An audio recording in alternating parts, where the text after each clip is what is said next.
When Nina Hart's desperate text asking for $50 to feed her dying baby reaches the wrong number, she has no idea she's just messaged New York's most feared mafia boss. Alessandro Moretti built his empire on blood and loyalty, not charity, but something about her broken apology pierces through decades of calculated cruelty. At midnight on New Year's Eve, while Nina counts her last $3 and her daughter's cries echo through their crumbling Bronx apartment, the most dangerous man in the city makes a decision that will shatter both their worlds. Stay until the end, hit that like button, and comment your city so I can see how far this story travels. The formula can was empty. Nina Hart shook it anyway, tilting it at impossible angles, hoping somehow physics would bend in her favor and produce just one more scoop. The metallic rattle echoed through her studio apartment like an accusation. Nothing. She'd known it was empty 12 hours ago, had known it yesterday, had been rationing it for 3 days, watering it down until it was barely more than white-tinted liquid, telling herself Rosie wouldn't notice, that babies were resilient, that they could make it until Friday when her unemployment check cleared. But Rosie noticed. Her 8-month-old daughter had been crying for an hour now. Not the demanding wail of a hungry baby, but something worse, a weak, defeated whimper that made Nina's chest feel like it was caving in. Rosie didn't have the energy left to scream. Nina looked at her phone. 11:47 p.m., December 31st. 13 minutes until a new year that promised to be just as brutal as the last. The radiator hadn't worked in 6 days. She'd duct-taped plastic sheeting over the windows to keep out the worst of the wind, but the Bronx winter crept through the cracks anyway, turning their studio into an icebox. Rosie was bundled in every piece of clothing Nina owned, 3 onesies, 2 sweaters, a jacket, wrapped in the comforter from Nina's bed. And still, her tiny lips looked blue. Nina's fingers trembled as she opened her wallet. $3. 2 crumpled ones and 4 quarters she'd found in the couch cushions yesterday. Not enough for formula. Not enough for diapers. Not enough for anything. The eviction notice was taped to her door, 72 hours to vacate. That deadline had passed this morning. She'd lost her job 3 months ago. Not fired, technically. Let go due to restructuring, her boss at Cordova Financial had said, not meeting her eyes. But Nina knew the real reason. She'd asked too many questions about the discrepancies she'd found in the quarterly reports. Small amounts, always under the threshold that would trigger automatic audits.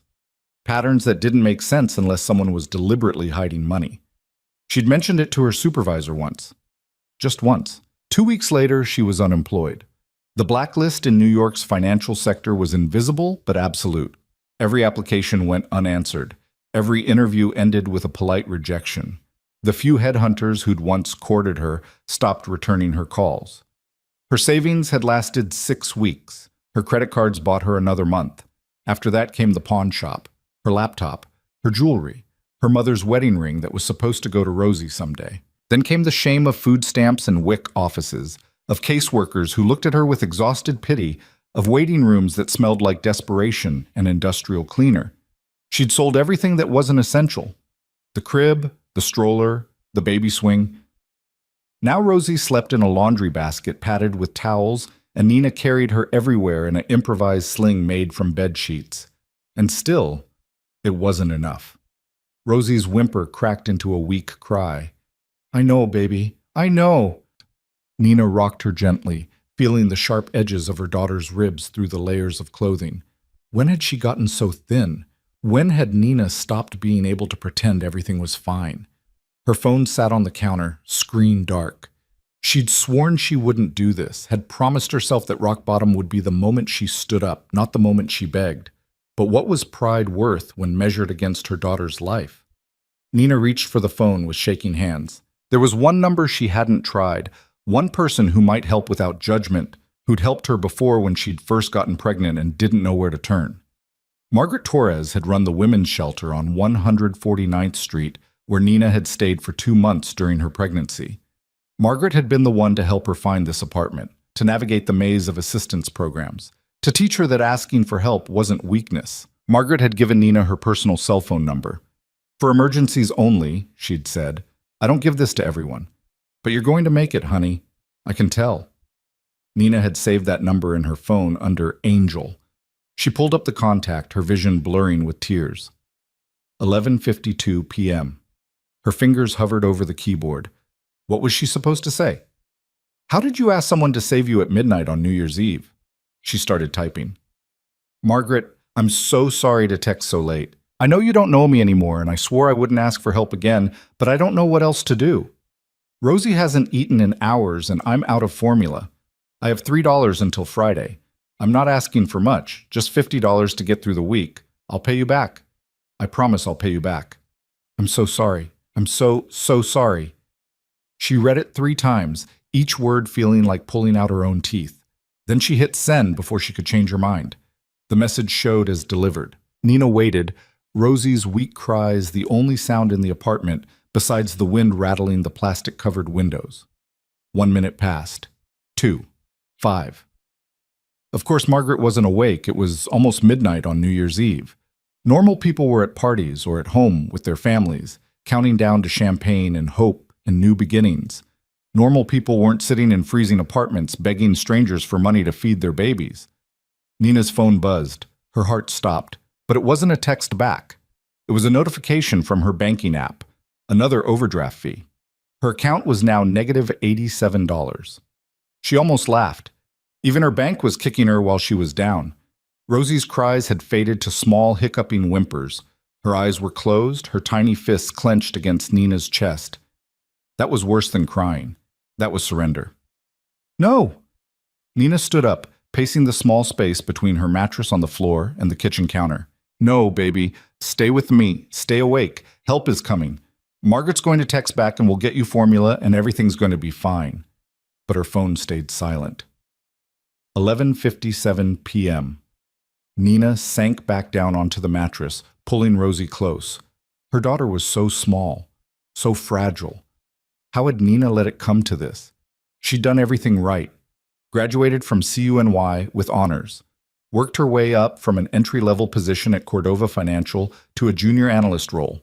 Saved money. Made plans. She'd wanted to wait until she was 30 to have kids, until she had a house in the suburbs and a husband and stability. But then there was Marcus. Charming, ambitious Marcus, who'd promised her everything and disappeared the moment she told him she was pregnant, who'd blocked her number and moved to California and made her understand that some promises were just words. She'd done it anyway. Decided to be a mother alone because the alternative was impossible. Had believed she was strong enough, capable enough, that love would be sufficient. But love didn't pay rent. Love didn't fill an empty formula can. Love didn't... Her phone buzzed. Nina grabbed it so fast she nearly dropped Rosie. A text. Not from Angel, from an unknown number. Her heart sank. Spam, probably. Or a wrong number. Or... She opened the message. Where are you? Nina stared at the screen. 2 words. No context. She checked the thread again. Yes, she'd definitely sent her message to Margaret's number. But this response was from somewhere else entirely. Another text appeared. Address. Now. Nina's hand started shaking for a different reason. This didn't sound like Margaret. This sounded like she didn't know what. Something cold, something dangerous. She typed back with trembling fingers. I'm sorry, I think I texted the wrong number. Please ignore. The response came immediately. You asked for help.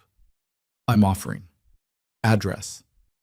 What the hell? Nina whispered. This was insane. This was how people got trafficked, or robbed, or worse.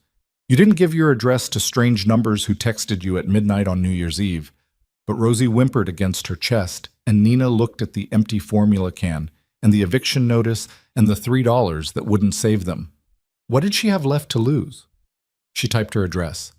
356 E 168th Street, apartment 4C. Sent. Immediately she regretted it. This was stupid. Dangerous. She should call the police, or... Her phone rang. The same unknown number. Nina answered with a shaking hand. Hello? Is the baby in immediate danger? A man's voice. Deep, controlled, with an accent that spoke of old Brooklyn neighborhoods and generations of struggle. What? The child. Does she need a hospital? She's hungry, Nina heard herself say. She's just so hungry. What else? I don't understand. What else do you need right now, this moment, to keep her alive until morning? Nina's mind went blank. This stranger on the phone was asking her practical questions in the same tone someone might use to order coffee. Clinical, efficient. Formula, she managed, and diapers. But I don't have money until Friday. I didn't ask about money. What else? The heat's been out for a week. Anything else? Nina looked around her apartment, at the bare cupboards, at the empty refrigerator, at the medical bills she'd stopped opening. Everything, she whispered. We need everything. Silence on the other end. Then, 45 minutes. The line went dead. Nina stared at her phone in shock. What had just happened? Who was that? And why had she just given a complete stranger her address based on 2 texts and a 30-second phone call? The smart thing would be to leave, pack up Rosie and get out, spend the night at the ER waiting room where at least it was warm and there were security guards. But something in that voice had sounded not kind exactly, but certain, like a man who'd said he would do something and expected the universe to bend accordingly. Nina looked at the clock. 12:03 a.m. A new year. She pulled Rosie closer and waited. 40 blocks south, in a penthouse that cost more than most people earned in a lifetime, Alessandro Moretti stood at his floor-to-ceiling windows and watched the city celebrate. Fireworks exploded over the Hudson. Times Square was a distant glow of chaos and champagne. From 70 stories up, New York looked almost peaceful. He knew better. Alessandro had built his empire understanding that peace was a lie the powerful sold to the weak. Real power was control, of territory, of loyalty, of fear. For 23 years, he'd controlled New York's underworld with an iron fist wrapped in expensive suits and legitimate business fronts. The Moretti family wasn't the largest crime organization in the city, but it was the most feared, because Alessandro didn't make empty threats, didn't waste time on warnings. When someone crossed him, they disappeared quietly, efficiently, and permanently. Bodies weren't found because bodies weren't left to find. He'd learned that from his father, who'd learned it from his father before him. The Moretti way. Loyalty rewarded, betrayal punished, no exceptions. At 43, Alessandro had everything he'd spent his life building, money he'd never lived long enough to spend, power that made politicians and police chiefs take his calls, respect purchased in blood and maintained through calculated brutality, and he spent New Year's Eve alone. It wasn't by accident. He'd had invitations. His cousin Tony's party in Atlantic City, his consigliere Victor's formal dinner, a dozen other celebrations where his presence would be expected and honored. He'd declined them all. The truth was that Alessandro Moretti hated New Year's Eve, hated the forced optimism, the manufactured hope, the idea that midnight on an arbitrary calendar date could somehow reset the scoreboard of your life. He knew beher than most that the past never stayed buried. His phone sat on the marble counter, dark and silent. The people who had his personal number knew better than to call after 10 p.m. unless someone was dying. He poured himself 3 fingers of scotch. Macallan 25, because if you controlled half of New York's liquor distribution, you might as well drink the best, and let his mind drift to the problem that had been nagging at him for months. Money was missing. Not from his illegal operations, those books he kept personally, and even his most trusted men knew that stealing from the family meant a shallow grave in the Pine Barrens. No, money was missing from the legitimate side. From the Moretti Foundation, the charitable organization he'd established 5 years ago, to launder his reputation as much as his cash. The foundation funded women's shelters, youth programs, and community centers across the 5 boroughs. It was good business, kept the feds happy, made him look like a pillar of the community, and gave him legitimate reasons to move money through various accounts. But someone was skimming, small amounts, always under $10,000, dispersed across different programs and time frames. His accountants had flagged it 6 months ago, but they couldn't trace where it was going. The transfers were authorized by legitimate signatures, processed through proper channels. Someone inside his organization was smart enough to steal from him and make it look legal. That kind of intelligence was either extremely valuable or extremely dangerous, usually both. Alessandro made a mental note to have his security chief dig deeper into Cordova Financial, the firm that managed the foundation's books. If someone there was compromised, his phone buzzed. He glanced at it, irritated. Probably Tony, drunk and insisting he come to Atlantic City anyway. But the message wasn't from Tony. Unknown number. Alessandro frowned. His personal number wasn't listed anywhere. You got it by being trusted, and trust in his world was earned through years of loyalty or bought with blood. He opened the message. Margaret, I'm so sorry to text so late. I know you don't know me anymore, and I swore I wouldn't ask for help again, but I don't know what else to do. Rosie hasn't eaten in hours, and I'm out of formula. I have $3 until Friday. I'm not asking for much. Just $50 to get through the week. I'll pay you back. I promise I'll pay you back. I'm so sorry. I'm so sorry. Alessandro read it twice. This was someone's wrong number, someone desperate enough to beg for $50 at midnight on New Year's Eve, someone apologizing for existing, for asking, for needing help to feed their child.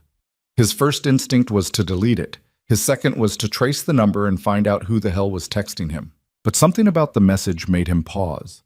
The apology, the desperate politeness, the mother trying to feed her baby with $3. His own mother's face flashed through his memory, younger than he was now, working 3 jobs to keep him and his sister fed after his father went to prison. He remembered her crying in their Brooklyn apartment, trying to hide it from them, counting change at the kitchen table, and coming up short, always coming up short. Margaret Torres had been their caseworker then, had helped his mother navigate the welfare system, had slipped them extra food stamps when she could. His mother had worked herself into an early grave, died at 47 with $63 in her bank account and a son who'd just been made in the Moretti family. Alessandro drained his scotch.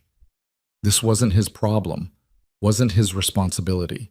Some woman texted the wrong number, and that was her mistake, not his. But his fingers were already typing a response. Where are you? He sent it before he could think better of it. The reply took almost 2 minutes. I'm sorry, I think I texted the wrong number. Please ignore. Alessandro almost smiled. Even in desperation, this woman had manners, was trying to back away politely from her mistake. He typed back, You asked for help. I'm offering. Address. This was insane. He didn't do charity. Didn't help random strangers. Didn't... The address came through.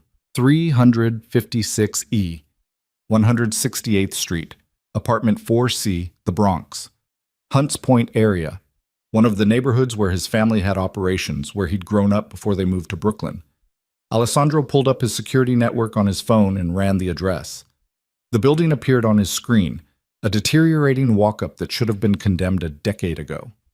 4 floors, 23 units, owned by a slumlord who paid protection money to the Russian mob. He zoomed in on apartment 4C and cross-referenced it with city databases. Tenant, Nina Hart, age 29, single, no criminal record, no outstanding warrants. Previous employment, Cordova Financial. Alessandro went very still. He opened another screen and pulled up the list of employees his people had been investigating in connection with the foundation theft. Scrolled down to C section. There. Nina Hart, junior financial analyst. Employment terminated 3 months ago. Official reason? Restructuring. He zoomed in on her employment file. She'd been working on the Moretti Foundation account. Had been the one to process the quarterly reports. He found her last email to her supervisor, flagged in his security team's sweep. I found some discrepancies in the foundation transfers that I wanted to bring to your attention. Small amounts, but the pattern suggests structured withdrawals designed to avoid automatic audits. I've attached my analysis. Should we escalate this to the client? The email was dated 3 weeks before her termination. Alessandro's jaw tightened. This woman hadn't been fired for restructuring. She'd been fired for being too good at her job, for finding the theft that his own people had been investigating for months. And now she was in a Bronx apartment with no heat, begging strangers for formula money. He called the number. She answered on the second ring, voice shaking. Hello? Is the baby in immediate danger? Silence. Then, What? The child. Does she need a hospital? She's hungry. She's just so hungry. Alessandro could hear an infant's weak cries in the background. He motioned to his head of security, Marco, who'd appeared silently in the doorway at the sound of his boss making a call at midnight. What else? Alessandro asked. I don't understand. What else do you need right now, this moment, to keep her alive until morning? He listened as she stammered through her list. Formula, diapers, heat, everything. When she said everything in that broken whisper, Alessandro made his decision. 45 minutes. He hung up and turned to Marco, who'd worked for him for 15 years and knew better than to ask questions. Get the car, and call ahead to Vincenzo's. I need infant formula, diapers, size. He paused. Mental calculation. Size 3. Baby food, whatever an 8-month-old eats. Warm clothes, a space heater, groceries for a week. Marco's face remained professionally blank, but Alessandro saw the slight widening of his eyes. We're making a delivery, boss. We're making an investment, Alessandro corrected. This woman worked at Cordova Financial. She found the discrepancies in the foundation accounts and got fired for it. Now she's starving in a Bronx apartment with no heat and a baby. Understanding dawned in Marco's expression. You think she can help us trace the theft? I think she already knows who's stealing from me. She just doesn't know that's what she found. And if she doesn't want to help? Alessandro shrugged on his coat, cashmere, custom-made, worth more than 3 months of rent at 356 East 168th Street. Then I wasted an hour and the cost of some baby formula. But Marco, he met his security chief's eyes. I don't think she's going to refuse. Why not? Because I'm going to give her exactly what she asked for. Help. Alessandro headed for the door, then paused. And call the building owner. Tell him the heat in that building better be working in the next hour, or he'll have bigger problems than the Russians. Marco nodded and pulled out his phone. As Alessandro stepped into his private elevator, he caught his reflection in the polished brass doors. A man in a $10,000 suit about to deliver baby formula to a wrong number at midnight. His father would have called him soft. His mother would have called him late. Alessandro called the driver. We're going to Hunts Point, fast. Because somewhere in a freezing apartment, a baby was crying. And Alessandro Moretti, who'd built an empire on fear and blood and ruthless calculation, found himself wanting to make it stop. Nina had moved through the 5 stages of panic in the 30 minutes since the phone call. First, this was a mistake. She should leave immediately. Second, what if this person was actually trying to help? Third, people who actually helped didn't sound that cold on the phone. Fourth, but he'd asked about Rosie first, about whether she needed a hospital. That was something. Fifth, she was an idiot and they were both going to die. She'd settled somewhere between stages 4 and 5 when she heard footsteps in the hallway, 12:47 a.m. 44 minutes since the phone call. The man had said 45. Nina stood up, holding Rosie close. Her daughter had stopped whimpering, which was somehow worse. Now she just lay against Nina's chest, breathing shallowly, eyes half closed. The footsteps stopped outside her door. A knock. 3 times. Precise. Controlled. Nina's hand shook as she approached the door. The chain was still on, but looking at it now, she realized how flimsy it was, how easily it could be broken. Who is it? Her voice came out smaller than she'd intended. We spoke on the phone. That same voice, deep, certain. I have what you asked for. Nina's hand hovered over the chain. This was it. The moment where she either trusted a stranger at midnight or shut the door and spent the rest of the night wondering if she'd just refused the only help that was coming. She thought of Rosie's whimpers, her blue lips, the empty formula can. She opened the door.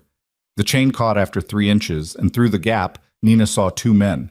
The first was massive, 6'4" at least, built like he broke people for a living, wearing all black and watching the hallway like he expected an attack from any direction.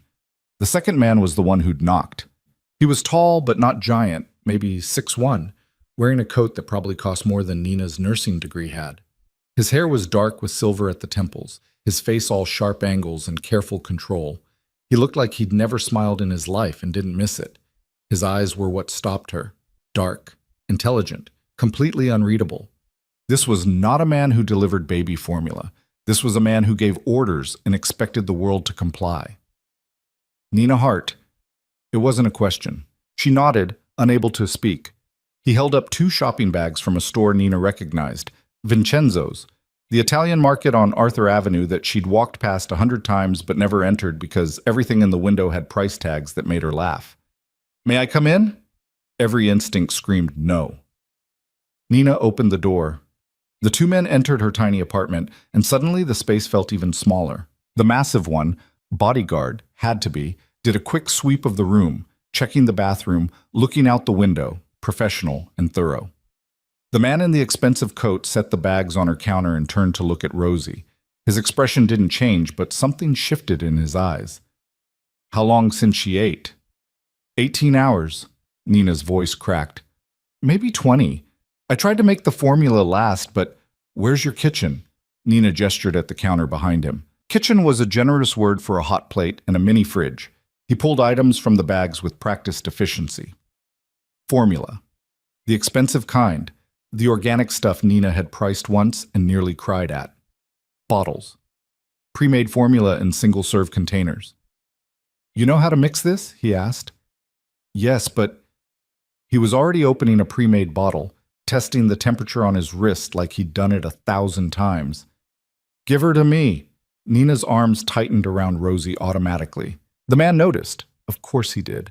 He seemed like the kind of person who noticed everything. I'm not going to hurt her, he said quietly. I'm going to feed her. Then we're going to talk. But she needs to eat first. Nina found herself handing over her daughter. He took Rosie carefully, supporting her head, adjusting his hold with the confidence of someone who'd handled babies before. He sat down on Nina's mattress, the only place to sit in the apartment, and offered Rosie the bottle. She latched on immediately, drinking with desperate hunger. The man watched her with an expression Nina couldn't read. The bodyguard stood by the door, still scanning for threats that didn't exist in Nina's tiny world. What's your name? Nina asked, because the silence was unbearable. The man looked up at her. Alessandro? Just that. No last name. Like he was so famous or so infamous that one name was enough. And you just deliver formula to strangers at midnight? No. He looked back down at Rosie, who was drinking so fast she was starting to choke. He adjusted the bottle angle, slowing her down. This is a first. Then why? You worked at Cordova Financial. It wasn't a question, but Nina answered anyway. Yes, until 3 months ago. You found discrepancies in the Moretti Foundation accounts. Nina froze. How did he know that? She'd sent one email to her supervisor and been fired 2 weeks later. She'd never told anyone else, hadn't even finished her analysis. You found patterns in the financial transfers, small amounts, structured to avoid automatic audits. Alessandro's voice was conversational, like they were discussing the weather. You flagged it to your supervisor and were terminated shortly after. How do you know that? He looked at her then, really looked at her, and Nina saw something in his eyes that made her blood go cold. Because the Moretti Foundation is mine. But the world tilted. You're Alessandro Moretti. Yes. Nina had heard that name before. Everyone in New York had heard that name, even if they pretended they hadn't. Alessandro Moretti. The mafia boss who controlled everything from the docks to the Diamond District, who had judges and politicians in his pocket, who made people disappear and walked away clean every single time. The most dangerous man in New York was sitting on her mattress feeding her baby. Please don't hurt her, Nina whispered. Alessandro's expression flickered, the first crack in his controlled facade. I'm not here to hurt anyone, he said quietly. I'm here because you found something my own people have been looking for, because you lost your job for doing the right thing, and because... He looked down at Rosie, who'd finished the first bottle and was already reaching for more. Because I know what it's like to be this hungry. He handed Rosie back to Nina and stood up, pulling items from the bags.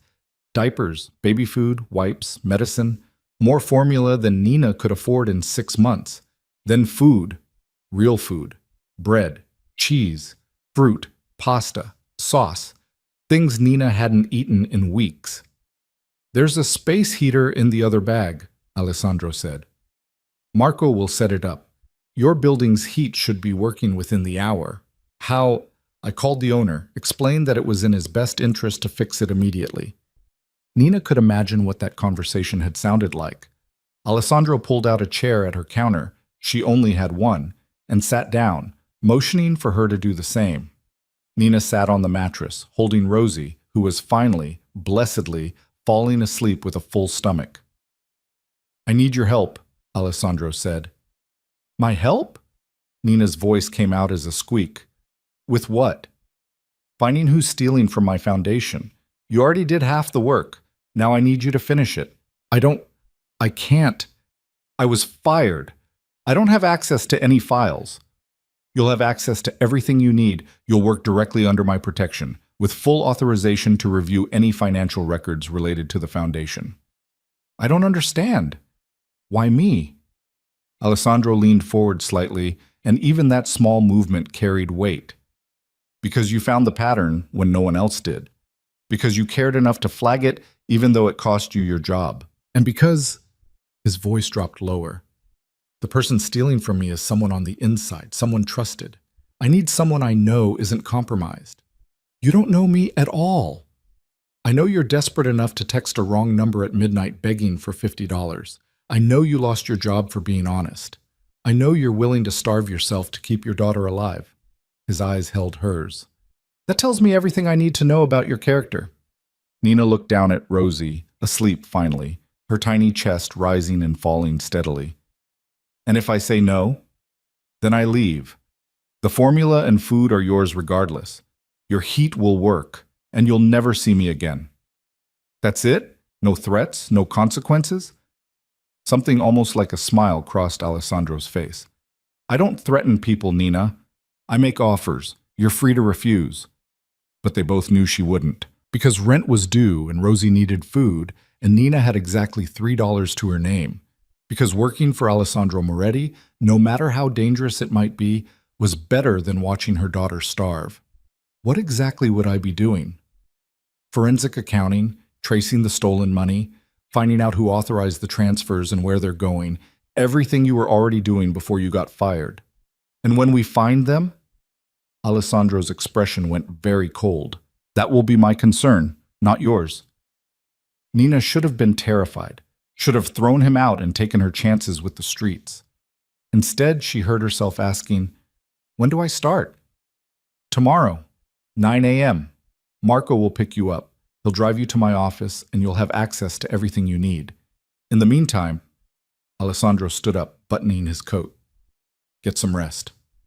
Feed your daughter. The heat will be on soon. He headed for the door, Marco following silently. Wait. Alessandro turned back. Why are you really doing this? Nina asked. The formula and the food, I understand. You need my help. But you could have just threatened me. Or worse. Why the kindness? Alessandro was silent for a long moment. Because 30 years ago, my mother stood in an apartment very much like this one, counting change and coming up short. And the only person who helped her was a caseworker named Margaret Torres. He met Nina's eyes. You texted the wrong number tonight, but maybe it was the right number after all. He left, the door closing softly behind him. Nina sat in the sudden silence, holding her sleeping daughter, surrounded by more food than she'd seen in months. Through the wall, she heard a rattling sound, then a hiss. Then, gloriously, heat began pouring through the radiator. Nina started crying, not from fear or desperation or exhaustion, though she felt all those things, but from relief so overwhelming it felt like drowning. She looked down at Rosie, sleeping peacefully for the first time in days. Tomorrow, Nina would work for the most dangerous man in New York. Tonight, her baby was fed and warm and safe. And for the first time in 3 months, Nina let herself believe that maybe, just maybe, they were going to survive. Bess. Outside in the car, Marco glanced at his boss in the rearview mirror. You think she'll actually find something we couldn't? Alessandro watched the building disappear behind them. She already found it once. She'll find it again. And if whoever's stealing figures out you've brought in an outsider, Alessandro's expression went cold. Then they'll make a move. And when they do, we'll be ready. This is risky, boss. Using a civilian, a mother. It's calculated, Alessandro corrected. Nina Hart has nothing to lose and everything to gain. That makes her loyal. And loyalty, he looked out at the city, his city, is the only currency that matters. Marco drove in silence for a moment. Your mother would have liked her. Alessandro closed his eyes briefly. Yes, she would have. The car merged onto the highway, heading back toward Manhattan and the penthouse where Alessandro would spend the rest of New Year's alone. But for the first time in years, he didn't mind the solitude. He had work to do. And come morning, he'd have the key to finding the traitor in his organization. Nina Hart didn't know it yet, but she'd just become the most protected person in New York. Because Alessandro Moretti didn't make threats. He made promises. And he'd just promised to give her everything she needed, which meant anyone who tried to hurt her would learn exactly why the Moretti family had ruled this city for 3 generations. Not through violence, though Alessandro wasn't afraid to use it, but through absolute, unwavering control. The kind of control that turned wrong numbers into right answers, and desperate strangers into valuable allies. Alessandro looked at his phone, at the message that had started everything. "I'm so sorry." He deleted it. Then he composed a new message and sent it to his entire security team. Nina Hart is under Moretti protection as of now. Anyone who approaches her without authorization answers to me personally. He hit send and watched the read receipts pop up immediately. His men understood. By morning, half the underworld would know. Nina Hart was untouchable. And the person stealing from the Moretti Foundation had just run out of time. Nina woke to sunlight streaming through her window. Actual sunlight, not the gray winter gloom she'd grown accustomed to. For a moment, she couldn't remember why she felt different. Then she heard it. The radiator. Still hissing, still pouring heat into the apartment. Last night hadn't been a dream. Rosie stirred in her arms, making the small cooing sounds that meant she was waking up happy instead of hungry. Nina looked at her daughter's face, no longer pale, no longer pinched with starvation. Just a normal, beautiful baby waking up on New Year's Day. The formula containers were still on the counter. The groceries were still there. The space heater Marco had set up was humming quietly in the corner. And on her phone, a text from an unknown number that had arrived at 8:47 a.m. "Marco will be outside at 9. Bring the baby. There's a nursery at the office." Nina read it 3 times. A nursery. At a mafia boss's office. She almost laughed at the absurdity of it. Then she looked around her apartment, at the peeling paint, at the window she'd covered with plastic, at the eviction notice still taped to her door, and realized she had exactly 2 choices. Show up and see where this led. Or stay here and wait for the marshals to throw her belongings onto the street. She chose the first option. By 8:55, Nina had fed Rosie, changed her into the cleanest clothes she owned, and pulled on the only professional outfit she had left. Black pants with a broken zipper she'd safety-pinned closed, and a blouse she'd hand-washed in the sink because the laundromat cost $8 she didn't have. She looked like exactly what she was, a woman pretending she hadn't been drowning for 3 months. At 9 a.m. exactly, her phone buzzed. Outside. Nina gathered Rosie, the diaper bag she'd packed with supplies from last night's delivery, and what was left of her courage. She locked the door behind her, though what she had left worth stealing she couldn't imagine, and headed downstairs. The black SUV was parked directly in front of her building, hazards on, looking so out of place in this neighborhood that people were already crossing the street to avoid it. Marco stood beside the passenger door wearing the same all-black outfit from last night. In daylight, he looked even more intimidating. A wall of muscle with eyes that tracked every movement on the street. He opened the door as Nina approached. "Miss Hart." "Just Nina is fine." Marco nodded once and gestured to the car. Nina climbed in, expecting luxury but still somehow unprepared for it. Leather seats that probably cost more than her monthly rent. Climate control. A car seat already installed in the back. Expensive, top of the line, the kind Nina had priced once and immediately dismissed as impossible. "For the baby," Marco said, reading her expression. "Boss wanted her safe." Nina carefully strapped Rosie into the seat. Her daughter looked tiny in it, but the straps adjusted perfectly, and for the first time in months, Nina felt like her child was actually protected. Marco pulled into traffic with the smooth efficiency of someone who'd driven these streets 1,000 times. They headed south, away from the Bronx, toward Manhattan. Nina watched the city transform outside her window. Hunts Point gave way to Harlem, then to the Upper East Side, then to Midtown. The buildings got taller, cleaner, more expensive with each mile. "Where exactly is the office?" Nina asked.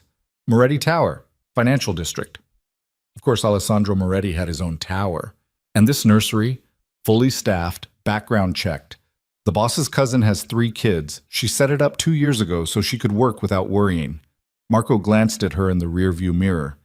"Your daughter will be safe there, safer than anywhere else in the city." Nina wanted to ask what that meant, but she had a feeling she already knew. They pulled up to a glass tower that stretched 60 stories into a sky so blue it hurt to look at. The building's entrance was all marble and chrome, with doormen in suits that probably cost more than Nina's entire wardrobe.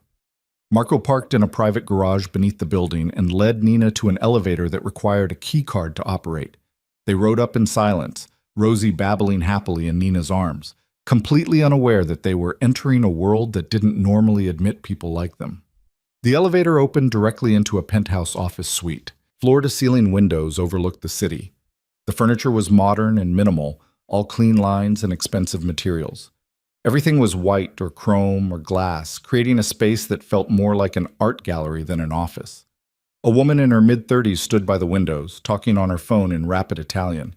She had Alessandro's dark hair and sharp features, though her expression was warmer, more open.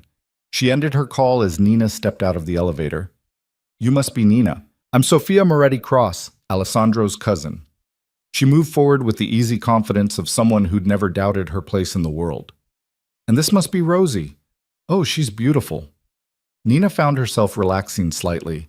Sofia had the kind of smile that felt genuine, and she looked at Rosie the way people who actually liked children did. "Marco mentioned you have a nursery?" "Down the hall. Come on, I'll show you. Alessandro's in a meeting, but he wanted me to get you settled first." Sofia led them through the office suite, past several closed doors, and a conference room where Nina could see men in expensive suits talking in low voices. The nursery was at the end of the hall, a bright, cheerful room filled with toys, books, and everything a baby could need. Two women were already there, both wearing scrubs and ID badges. One was reading to a toddler, while the other was changing an infant's diaper. "This is Marie and Jessica," Sofia said. "They're both certified pediatric nurses. Marie worked at Mount Sinai for 10 years before we stole her away." Marie, a woman in her 50s with kind eyes, smiled at Nina. "You can stay as long as you need to make sure you're comfortable. Most parents do for the first day." Nina hesitated, then handed Rosie to Marie.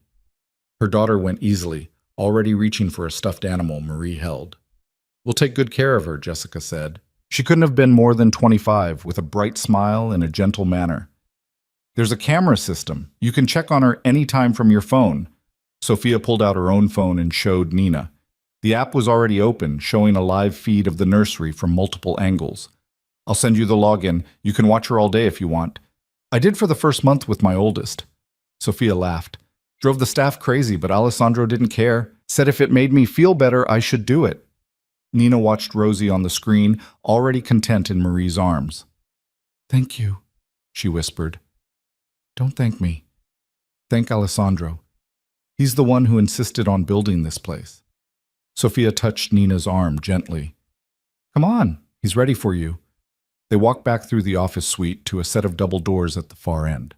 Sofia knocked once and entered without waiting for a response. Alessandro's office was twice the size of Nina's entire apartment.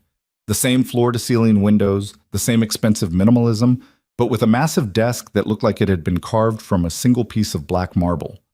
Alessandro stood behind it, phone to his ear, speaking in Italian too rapid for Nina to follow. He wore a navy suit that fit him perfectly, making him look even more dangerous than he had in her apartment last night. He saw them and held up one finger, finishing his conversation. Then he set down the phone and turned his full attention to Nina. "You came. You didn't give me much choice." Something that might have been amusement flickered across his face. "I gave you every choice. You made the smart one." Sofia cleared her throat. "I'll leave you two to talk. Nina, if you need anything, I'm just down the hall." She left, closing the doors behind her. Alessandro gestured to the chairs in front of his desk. Nina sat, feeling small in the expensive leather seat. "Rosie's settled?" "Yes, your cousin is not what I expected. Sofia's the family conscience, keeps us honest." Alessandro sat down across from her. "Let's talk about what I need from you." He pulled a file from his desk drawer and slid it across to Nina. She opened it and felt her breath catch. Financial statements from the Moretti Foundation, quarterly reports, transfer authorizations, everything she'd been working on at Cordova Financial before she got fired. "This is confidential information," Nina said slowly. "How did you I own the foundation. This is my information to share." Alessandro leaned forward. You found a pattern 3 months ago. Small transfers structured to avoid audits. I need you to finish what you started. Find out who authorized them and where the money went. Nina flipped through the documents. The numbers were familiar. She'd stared at them for weeks before her termination. But now she saw them with new eyes, without the fear of overstepping or losing her job. The pattern was clearer than she'd thought. These aren't random, she said, her analyst brain kicking in automatically. Look at the timing. They happen every 18 days, same time of month, same processing window. That's not coincidence. That's someone with authorized access who knows exactly when the automatic audits run. Alessandro's expression didn't change, but Nina saw something sharpen in his eyes. Keep going. The amounts vary, but they're always structured the same way. Multiple small transfers from different foundation accounts, all routing through intermediary accounts before landing. She traced the flow with her finger. Here, a consulting firm called Silver Point Advisory. I know Silver Point. They do legitimate work for several of my businesses. Then whoever's stealing knows your operation intimately. They're using real vendors, real contracts to hide the theft. Nina pulled out another page. But they made mistakes. See these invoice numbers? They follow a sequence that doesn't match Silver Point's actual billing system. I'd need to see the original contracts to be sure, but I think these are forgeries. Alessandro was quiet for a moment. How long to verify? If I have access to all the Foundation's files and Silver Point's contracts, a week, maybe less. You have access to everything. Marco will take you to the Foundation office this afternoon. You'll have a private workspace and full authorization to request any documents you need. And when I find proof, you bring it to me. Only to me. You don't tell anyone else what you found. Not your friends, not the other Foundation staff, not even Sophia. His voice went cold. The person stealing from me is someone I trust. Someone close enough to have legitimate access. Until we know who, everyone's a suspect. Nina understood. She was being brought in specifically because she was an outsider, because Alessandro couldn't trust his own people. What about Cordova Financial? If someone there helped cover this up, already being handled. Alessandro's tone suggested she shouldn't ask for details. Your job is the numbers. Find the proof. I'll handle everything else. Nina looked down at the files, at the work she'd been fired for trying to do. Why didn't you just hire a forensic accounting firm? Someone with credentials and resources? Because firms talk. Because I need someone who's motivated, not just professional. And because Alessandro met her eyes. You've already proven you're willing to lose everything for the truth. That's not something you can hire. Nina felt something shift in her chest. For 3 months, she had been invisible. A failed accountant, a struggling mother, someone the world had decided wasn't worth noticing. Alessandro Moretti saw her. Not as a charity case or a wrong number, but as someone capable, someone valuable. What happens if I can't find enough proof? She asked quietly. Then we keep looking. But you will find it, Nina. I've seen your work. You're better at this than you think you are. A knock at the door interrupted them. Marco entered without being invited, apparently the only person who could do that. Boss, Victor's here for the 10:30. Alessandro nodded. Give us 5 minutes. Marco left and Alessandro turned back to Nina. Victor Salazar is my financial consigliere. He's been with me for 15 years, manages all the legitimate business operations, including the Foundation. You'll work with him this afternoon. Nina heard what he wasn't saying. Victor was a suspect, maybe the main suspect. You think it's him? I think everyone is a suspect until proven otherwise. That's how you stay alive in this business. Alessandro stood, signaling the meeting was ending. Marco will drive you to the Foundation office at 2 p.m. Until then, use my conference room, review the files, get familiar with what you're looking at. Nina gathered the documents, her hands steadier than she'd expected. Alessandro? He paused at the door. Thank you. For last night. For Rosie. For this. His expression softened almost imperceptibly. Don't thank me yet. You haven't seen how hard you're going to work. Then he was gone, and Nina was left standing in an office that cost more than she'd earn in a lifetime, holding files that could destroy whoever was stealing from the most dangerous man in New York. She should have been terrified. Instead, she felt something she hadn't experienced in months: purpose. Nina spent the next 3 hours in the conference room, spreading documents across the table and rebuilding the analysis she'd started at Cordova Financial. This time, she had access to everything, not just the quarterly reports, but the detailed transaction logs, the authorization records, the supporting documentation. The pattern became clearer with every page. Whoever was stealing had been doing it for at least 2 years, maybe longer. Small amounts at first, $5,000 here, $8,000 there, gradually increasing in frequency and size. By the most recent quarter, they were taking nearly $50,000 a month, all of it routed through Silver Point Advisory, all of it authorized by the same signature. Nina pulled up the authorization forms and felt her stomach drop. Victor Salazar. Every single fraudulent transfer bore his signature. Either he was the thief or someone was very skillfully setting him up. She was still staring at the documents when the conference room door opened and Alessandro entered with another man. Victor Salazar was in his mid-50s, with silver hair and the smooth confidence of someone who'd spent decades managing other people's money. He wore a suit that probably cost as much as Alessandro's, and he smiled at Nina with practiced warmth. "You must be our new analyst, Victor Salazar." He extended his hand. Nina shook it, trying not to think about the fact that she was holding hands with either a thief or a victim. Nina Hart. "Alessandro tells me you have a background in forensic accounting. We're lucky to have you." Victor glanced at the document spread across the table. "Jumping right in, I see. Just getting familiar with the foundation structure." "Well, you picked a good time to join us. We've been concerned about some irregularities in the quarterly reports. Fresh eyes are exactly what we need." He turned to Alessandro. "I've prepared the files she requested. Everything's ready at the foundation office." Alessandro nodded. "Marco will drive her over after lunch. Make sure she has full access to the archives." "Of course." Victor smiled at Nina again. "I look forward to working with you. The foundation does important work, helping women and children who need it most. It's good to know we'll have someone making sure every dollar goes where it's supposed to." He left, and Nina waited until the door closed before speaking. "He seemed trustworthy," Alessandro supplied. "Victor's been my financial advisor since I was 28 years old. He built the foundation structure. He knows where every dollar comes from and where it goes, which makes him either the perfect thief or the perfect scapegoat. His signature is on every authorization." Alessandro's eyes sharpened. "You're sure?" Nina pulled out the forms and laid them on the table. Alessandro studied them in silence. "Could be forgeries," he said finally. "Victor signs hundreds of documents a month. Someone with access could scan his signature and replicate it digitally. Or he could be stealing from you." "Yes." Alessandro's voice was flat. "He could be. What happens if I prove it's him?" Alessandro looked at her then, and Nina saw something in his eyes that made her glad she was on his side. "Then Victor will wish he'd never met me." Nina believed him.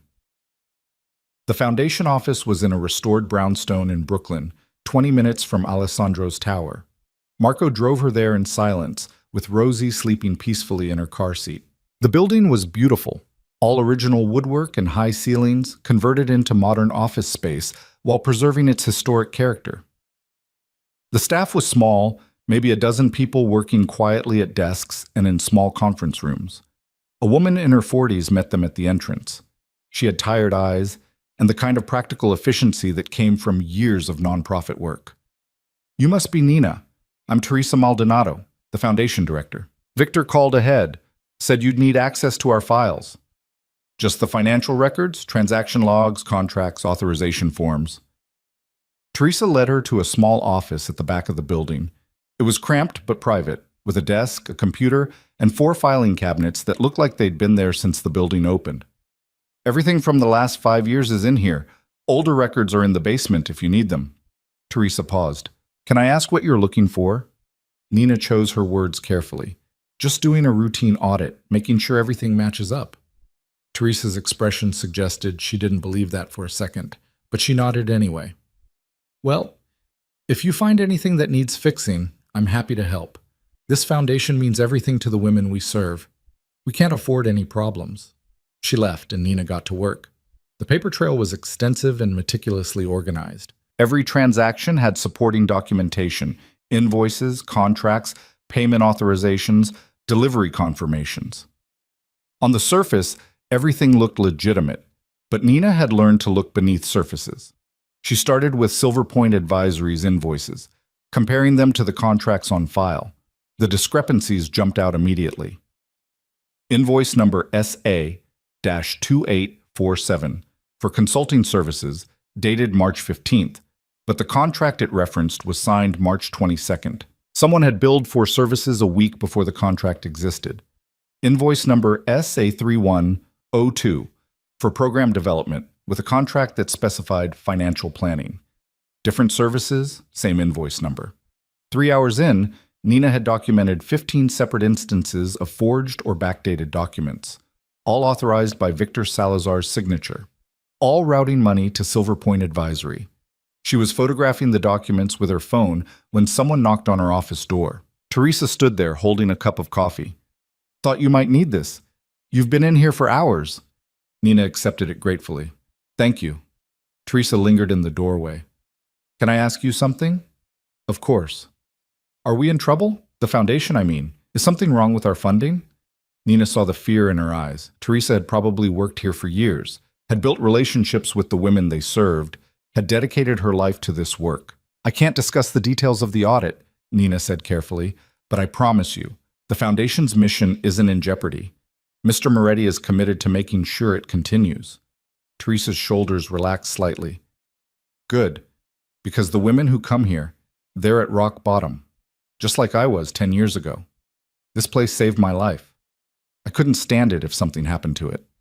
She left, and Nina felt the weight of what she was doing settle over her. This wasn't just about numbers on a page. It was about women like Teresa, like herself, who needed help when the world had given up on them. Someone had been stealing from them, and Nina was going to prove it. By 6 p.m., she had enough evidence to build a case.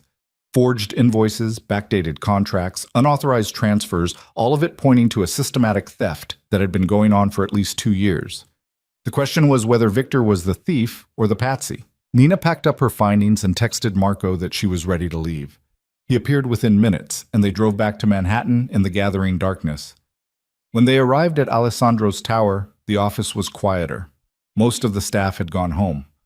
Only Sophia remained, working in the conference room with her laptop and a glass of wine. "Nina, how was your first day?" She smiled, then noticed Nina's expression. "That good, huh? Is Alessandro still here?" "In his office. Go on in. He said to send you through when you got back." Nina found him standing at the windows, looking out at the city lights. He turned when she entered. "You found something." It wasn't a question. Nina set her laptop on his desk and opened the files she'd compiled. 15 instances of fraudulent documentation, forged invoices, backdated contracts, unauthorized transfers, all of it routing through Silver Point Advisory, and all of it bearing Victor Salazar's signature. Alessandro studied the evidence in silence. His face revealed nothing, but Nina saw his jaw tighten. "This is enough to prosecute," he said finally. "If the signatures are real, if they're forgeries, then someone went to a lot of trouble to make Victor look guilty." Alessandro closed the laptop. "Either way, we have a problem." "What do you want me to do?" "Keep digging. I need to know if Victor is dirty or if someone's setting him up. Can you tell the difference?" Nina thought about it. "Maybe. If I can analyze his real signatures against these authorizations, look for inconsistencies in the stroke patterns, the pressure points. It's not foolproof, but it might tell us something." "Do it. I'll get you samples of Victor's verified signatures tomorrow." Alessandro moved to pour himself a drink from the bar cart in the corner. "Scotch?" "I don't drink." "Smart." He poured one anyway and took a slow sip. "How's Rosie?" The question caught Nina off guard. "She's good. Happy. Marie said she barely cried all day." "Good." Alessandro was quiet for a moment. "My mother worked herself to death trying to give me and my sister a better life. She never got to see us grow up, never got to meet her grandchildren. She was 47 when she died." Nina didn't know what to say. "I built the foundation in her name," Alessandro continued. "Every dollar we give to those shelters, to those women, that's for her, for the help she never got." He turned to face Nina. "So when someone steals from the foundation, they're not just stealing from me. They're stealing from every mother who's standing where you were last night, desperate, alone, out of options. Nina understood then why Alessandro had shown up at her door, why he'd brought formula and food and heat. It wasn't charity, it was personal. "I'll find who did this," Nina said quietly. "I promise." Alessandro studied her for a long moment. "I believe you." Marco appeared in the doorway. "Car's ready, boss." "And Miss Hart's apartment. The superintendent wants to talk to you." Alessandro frowned. "What about?" "He's trying to evict her. Says he has orders from the building owner." Nina's stomach dropped. She'd forgotten about the eviction notice in the chaos of everything else. Alessandro's expression went cold. "Call the building owner. Explain that Nina Hart is under my personal protection, and any attempt to evict her will be taken as a personal insult." He turned to Nina. "You're not going anywhere? That apartment is yours for as long as you need it." "I can't afford. Consider it part of your employment package. You're working for me now. That means I take care of you." He said it like it was the most obvious thing in the world. "Marco will drive you home. I'll see you tomorrow at 9. Nina wanted to argue, to maintain some shred of independence. But Rosie was sleeping in the nursery down the hall, and Nina's apartment was finally warm, and she had a job that paid enough to feed them both. "Thank you," she whispered. Alessandro nodded once. "Don't thank me. Just find my thief." Nina collected Rosie from the nursery, where Marie had her fed, changed, and ready to go. Her daughter smiled at her, completely content, like this was already her normal life. Maybe it was becoming normal. In the car, Rosie fell asleep almost immediately. Nina watched the city pass outside the window, trying to process everything that had happened in the last 24 hours. Yesterday, she'd been counting dollars and wondering how long they could survive. Today, she was working for the Mafia, tracking stolen money and living under the protection of the most dangerous man in New York. Her phone buzzed. A text from an unknown number. "Sleep well. Tomorrow, we start finding answers." Nina didn't need to ask who it was. She looked down at Rosie, sleeping peacefully in her expensive car seat, safe and warm and fed. Whatever happened next, whatever danger she'd walked into by accepting Alessandro's help, at least her daughter would survive it. And that was enough. Marco pulled up to her building. The lights were on in the hallway for the first time in weeks. Through the glass door, Nina could see the superintendent talking to two men in suits, Alessandro's men, she realized. The superintendent looked terrified. "The eviction's been handled," Marco said. "You won't have any more trouble." Nina believed him. She carried Rosie upstairs to their apartment, which was warm and safe and no longer felt like a prison. Tomorrow, she'd dive back into the numbers and find Alessandro's thief. But tonight, she fed her daughter the expensive organic formula, changed her into clean pajamas, and rocked her to sleep while the radiator hissed its steady promise of warmth. For the first time in 3 months, Nina Hart went to bed without wondering if they'd survive the night, because they were under Moretti protection now. And in New York City, that meant they were untouchable. 3 days into the investigation, Nina found the crack in the armor. She'd been comparing Victor's verified signatures to the authorization forms, using forensic analysis software that Alessandro's IT department had installed on her laptop. The work was painstaking, measuring stroke angles, pressure variations, the tiny inconsistencies that separated authentic signatures from skilled forgeries. Most of the authorizations matched Victor's real signature perfectly, too perfectly. Real signatures varied slightly each time. A letter formed differently, pressure lighter or heavier depending on mood or fatigue. These signatures were identical across dozens of documents spanning months. Someone had scanned Victor's signature and was using it digitally, stamping it onto fraudulent forms with mechanical precision. But on 3 documents, the signature was different.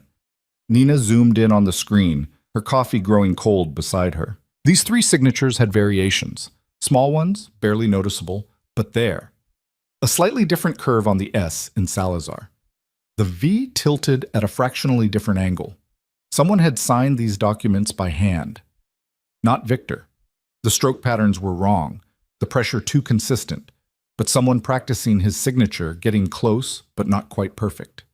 Nina's hands shook as she compiled the evidence.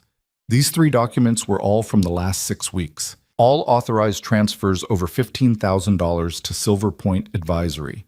All signed by someone who wasn't Victor Salazar. She had her proof. Victor wasn't the thief, he was being set up, which meant the real thief was still out there, with access to the Foundation systems and enough knowledge to frame Victor perfectly. Nina grabbed her phone and texted Alessandro. "I need to see you, now. Found something important." The response came within seconds. Conference room, 5 minutes. Nina gathered her laptop and files, her heart racing. She'd just proven that Alessandro's most trusted financial advisor was innocent, which also meant she'd proven that someone else in his inner circle was guilty. Someone who'd been stealing from the Foundation for years. Someone who was about to be exposed. She was halfway to the conference room when her phone rang. Unknown number. Nina almost didn't answer, but something made her pick up. "Hello?" Silence on the other end, then breathing. "I know what you're doing." A man's voice, disguised somehow, pitched lower, distorted. "I know what you found." Nina's blood went cold. "Who is this?" "Someone who's been watching you, Nina Hart. You and that pretty little baby, Rosie, isn't it?" Nina stopped walking. The hallway suddenly felt too long, too empty. "What do you want?" "I want you to stop. Destroy whatever evidence you've compiled. Tell Moretti you found nothing. Walk away. And if I don't?" "Then accidents happen. Babies get sick. Cars crash. Buildings catch fire." The voice was calm, conversational. "You've been given a second chance at life, Nina. Don't throw it away by being stupid." The line went dead. Nina stood frozen in the hallway, her phone still pressed to her ear. Someone had just threatened Rosie, her baby, who was down the hall in the nursery right now, probably playing with Marie, completely unaware that someone was using her as leverage. Nina's first instinct was to run to the nursery, to grab Rosie and get out of the building, out of the city, somewhere far away where mafia bosses and thieves and threats couldn't reach them. Her second instinct was stronger. She walked to Alessandro's office and knocked once before entering. He was standing behind his desk with Victor and Marco, reviewing something on a tablet. All three men looked up as Nina entered. Alessandro's expression changed immediately. "What happened?" "I just got a call." Nina's voice was steadier than she felt. "Someone knows I'm investigating. They know about Rosie. They told me to stop or they'd hurt her." The temperature in the room dropped 20 degrees. Alessandro's face went absolutely still, the kind of stillness that preceded violence. "Marco, get Sophia and 2 more men to the nursery. Now. No one goes in or out without my authorization." He turned to Victor. "We'll finish this later." Victor nodded and left quickly, reading the room well enough to know when not to ask questions. Alessandro moved around the desk, his attention completely focused on Nina. "Tell me exactly what they said." Nina repeated the conversation word for word, watching Alessandro's expression grow colder with each sentence. "They called from an unknown number?" "Yes." "And the voice was disguised?" "Modified somehow. Electronic, maybe." Alessandro pulled out his phone and made a call. "I need a trace on a call that came into Nina Hart's number approximately 3 minutes ago. Unknown caller, voice distortion." "Yes, I'll wait." He put the phone on speaker and turned back to Nina. "You're sure they said Rosie's name?" "Yes, they knew exactly who she was." "Which means they've been watching you. For how long, I don't know. But they're close enough to know your routines, your daughter's schedule." Alessandro's jaw tightened. "Marco's securing the nursery now. Rosie won't leave this building without an armed escort. Neither will you." "I can't live like that." "You can and you will. Someone just threatened your child, Nina. That makes this personal." His voice was ice. "And when someone makes it personal with me, they don't get second chances." The phone speaker crackled to life. "Boss?" The call came from a burner phone, activated 2 hours ago, currently offline. "Last ping was 3 blocks from your building. Pull all security footage from those 3 blocks. Traffic cams, building cameras, everything. I want to see everyone who was in that area at the time of the call." "On it." Alessandro ended the call and looked at Nina. "What did you find? What spooked them enough to threaten you?" Nina opened her laptop, her hand still shaking slightly. "Victor's being framed. Most of the signatures are digital copies, scanned and stamped onto fraudulent documents. But these 3, she pulled up the images, were signed by hand. Someone practicing Victor's signature but not quite getting it right. Alessandro studied the screen in silence. "These are all recent. Last 6 weeks, all large transfers, over 15,000 each. They're getting greedy, taking bigger risks. Alessandro zoomed in on the signatures. The stroke pattern. You can prove these aren't Victor's? I can prove they're forgeries. The variation is too consistent. The pressure point's wrong. Someone with access to Victor's real signature tried to replicate it manually and failed. Which means they had to be physically present to sign these documents. Nina nodded. Someone at the foundation office or someone with access to the authorization workflow at Cordova Financial? Alessandro was quiet for a long moment, his mind clearly working through possibilities. Cordova handles our account remotely. They submit authorizations electronically. The only people who physically sign documents at the foundation are Teresa Maldonado and her assistant director, Nina finished. I checked the signature logs. These 3 forms were all processed during times when Teresa was out of the office. The assistant director, what's his name? Nina pulled up her notes.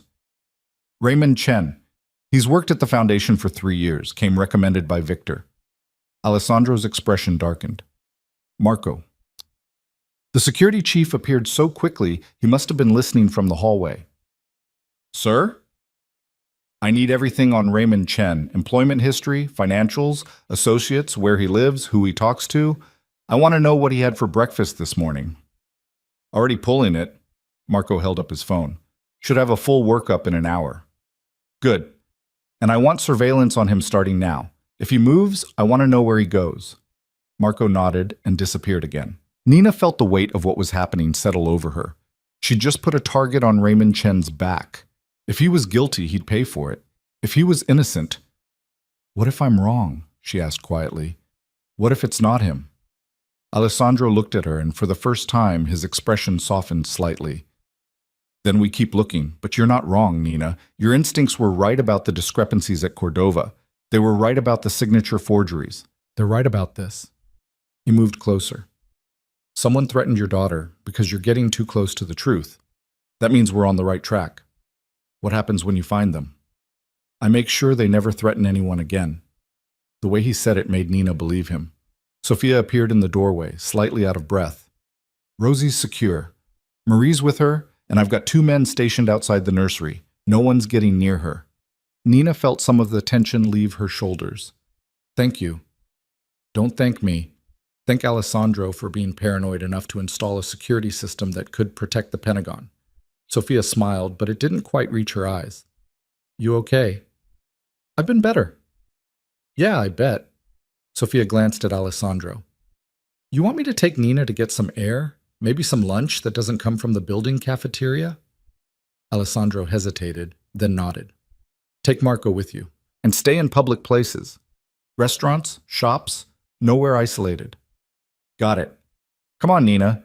You look like you need a break from all this intensity. Nina followed Sophia out of the office, grateful for the escape, but hyper-aware of Marco's presence 3 steps behind them. They took the elevator down to street level and walked 2 blocks to a small Italian cafe that Sophia clearly frequented. The owner greeted her by name and led them to a corner table without being asked. Marco took a position by the door, eyes scanning the restaurant constantly. He's very good at his job, Sophia said, following Nina's gaze. Been with Alessandro for 15 years. Saved his life twice that I know of. What kind of life requires being saved twice? Sophia smiled sadly. The kind Alessandro was born into. He didn't choose this, you know.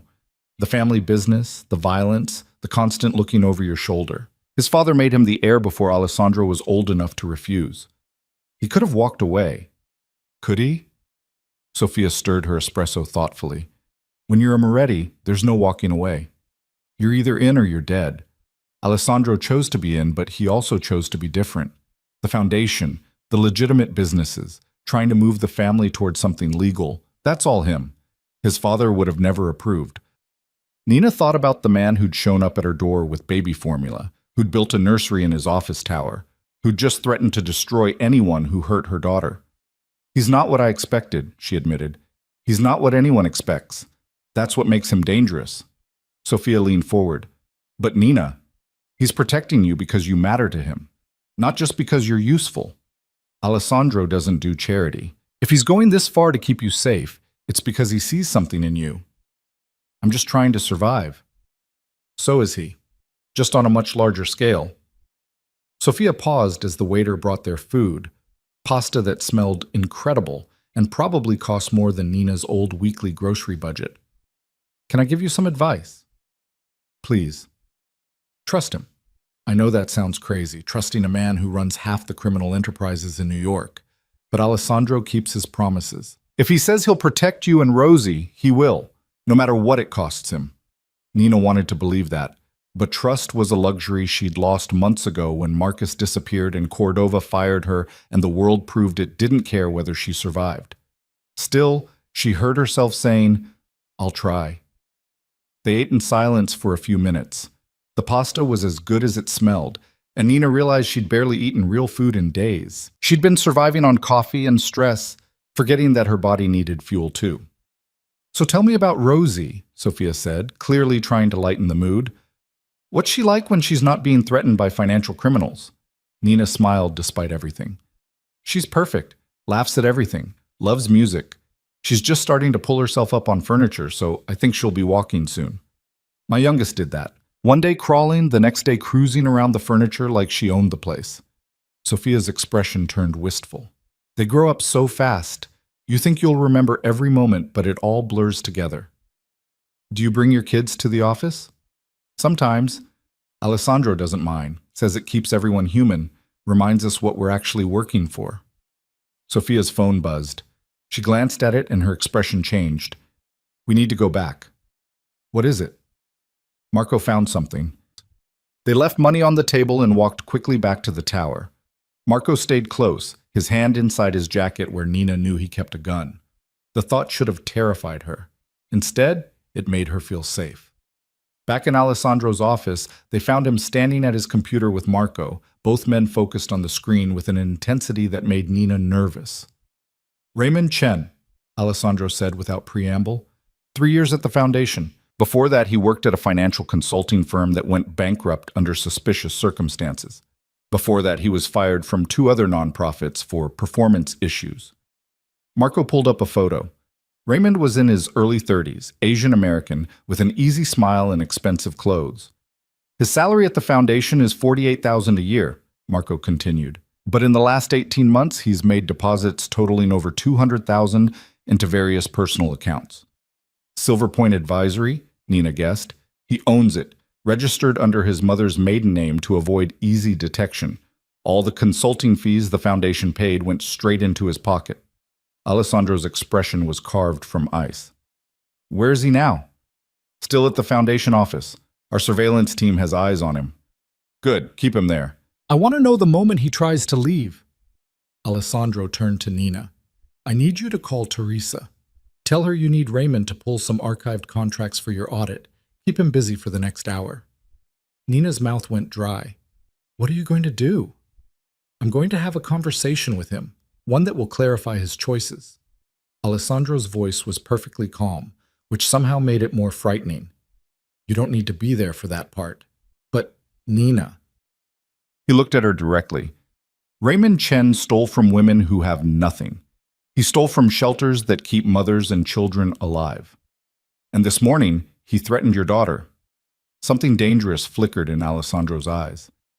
"I need you to trust me to handle this." Nina thought about Rosie, about the terror she'd felt when Raymond's disguised voice mentioned her baby's name. "Make him pay," she whispered. Alessandro nodded once. "Count on it." Nina made the call to Teresa from Alessandro's conference room, keeping her voice steady as she requested the archived files. Teresa put Raymond on the phone, and Nina forced herself to sound normal, professional, like she wasn't talking to the man who'd threatened her child. "I need the Silver Point contracts from 18 months ago," she said. "All of them. Can you pull those from the archives?" "Sure, no problem." Raymond's voice was cheerful, friendly, no hint of the monster who'd called her that morning. "Give me about an hour? Some of those boxes are in the basement." "Perfect. I'll be there this afternoon to review them." She hung up and found her hands were shaking. Alessandro appeared in the doorway. "Good work. Marco and I are heading to the foundation now. Sophia will stay with you and Rosie." "Be careful," Nina said, then felt stupid for it. What danger could Raymond Chen possibly pose to Alessandro Moretti? But Alessandro's expression softened slightly. Always am. He left with Marco, and Nina found herself alone with Sophia in the conference room. Want to check on Rosie? Sophia offered. They walked down to the nursery together. Through the window, Nina could see her daughter playing happily with stacking blocks while Marie supervised. Two of Alessandro's men stood outside the door, looking like they'd die before they'd let anyone pass. She's safe here, Sophia said quietly. Safer than anywhere else in the city. Nina pressed her hand against the glass, watching Rosie laugh at something Marie said. How did this become my life? She whispered. 3 days ago I was counting change for formula. Now I'm working for the Mafia and watching armed guards protect my daughter from financial criminals. Life has a way of putting us where we need to be, Sophia replied, even if the path there is terrifying. They stood in silence, watching Rosie play, while across the city Alessandro went to confront the man who dared to threaten what he protected. Raymond Chen was in the Foundation's basement archive room when Alessandro and Marco found him, exactly where Nina had sent him. He looked up from his file boxes with his easy smile, which faded rapidly when he recognized who'd just walked in. Mr. Moretti, I didn't expect, Raymond Chen, assistant director. He extended his hand nervously. Alessandro didn't take it. I know who you are, Raymond. The question is whether you know what you've done. The color drained from Raymond's face. Don't insult me with lies. Alessandro's voice was quiet, controlled. Silver Point Advisory. $200,000 stolen from the Foundation over 18 months. Forgeries of Victor Salazar's signature. And this morning, a threatening phone call to Nina Hart. Raymond stumbled backward, hitting the filing cabinets. I can explain. I'm listening. The words came tumbling out in a panicked rush. I had debts, gambling, bad investments. They were going to kill me. I just needed to borrow some money. I was going to pay it back. I swear I was. You were stealing from women's shelters to pay gambling debts. I didn't think anyone would notice. The amounts were small, spread out, until they weren't small anymore, until you got greedy. Alessandro stepped closer. And when Nina started finding your trail, instead of stopping, instead of disappearing, you decided to threaten her child. I just wanted to scare her off. I wasn't actually going to. You threatened an 8-month-old baby. Alessandro's voice went colder than ice. Do you understand what you've done? Do you understand who you've made an enemy of? Raymond was shaking now, tears streaming down his face. Please, I'll disappear. You'll never see me again. I'll leave the city, leave the country. You're not going anywhere, Raymond, not until you've paid for what you've stolen. Alessandro pulled out his phone. Marco, bring in our guest. 2 men appeared in the doorway with Victor Salazar between them. Victor looked confused, then shocked when he saw Raymond. Raymond, what's going on? Tell him, Alessandro said to Raymond. Tell Victor what you did to him. Raymond couldn't speak, just stood there sobbing. So Alessandro explained it instead. The forged signatures, the stolen money, the systematic destruction of Victor's reputation designed to make him take the fall. Victor's expression went through shock, rage, and finally cold calculation. The look of a man who'd been Alessandro's consigliere for 15 years and knew exactly how to handle betrayal. I trusted you, Victor said quietly. I recommended you for this position. I vouched for you. I'm sorry. I'm so sorry. Your apologies mean nothing. Victor turned to Alessandro. What do you want from me? I want you to testify to everything you know about the Foundation's financial systems. Every protocol, every authorization process. I want documentation proving Raymond had access and opportunity. Alessandro's tone was businesslike. Then I want you to call the FBI. Raymond's head snapped up. No, please, you can't. I can and I will. You're going to prison, Raymond. You're going to spend years thinking about the women you stole from, the families you hurt, and the mistake you made when you threatened someone under my protection. The FBI won't care about your foundation, Raymond said desperately. They'll investigate everything, all your businesses. Let them investigate. The foundation is completely legitimate. Every dollar accounted for. Well, Alessandro smiled coldly. Almost every dollar, once we remove the money you stole. Victor pulled out his phone. I'll make the call. Wait, Raymond lurched forward. Marco caught him easily, holding him back. Please, I'll tell you everything about the others. Alessandro went very still. Others? I'm not the only one. There are other people inside your organization, people stealing, running side operations. I know who they are. I can give them to you. Raymond, Victor said in a warning tone, don't make this worse for yourself. But Raymond was beyond rational thought, grasping at anything that might save him. I have records, names, amounts, people you trust who've been playing you for years. Alessandro studied him for a long moment. Marco, take him to the secure room. I want those names within the hour. Marco hauled Raymond toward the door. As they passed, Raymond looked back at Alessandro with desperate eyes. I really am sorry. About the threat. About everything. So am I, Alessandro said. Sorry that you were stupid enough to think you could steal from me and survive it. They took Raymond away, his protests echoing down the hallway, until a door closed and cut them off. Victor and Alessandro stood in silence in the archive room. I should have caught this earlier, Victor said finally. Should have seen the pattern. He was good. Used your own systems against you, made it look like standard procedure. Alessandro pulled out his phone. But Nina saw through it. 3 months ago, she saw through it. And Cordova fired her for it. We should bring Cordova down. Already in progress. The FBI is very interested in a financial firm that helps cover up nonprofit fraud. Alessandro looked at his oldest friend.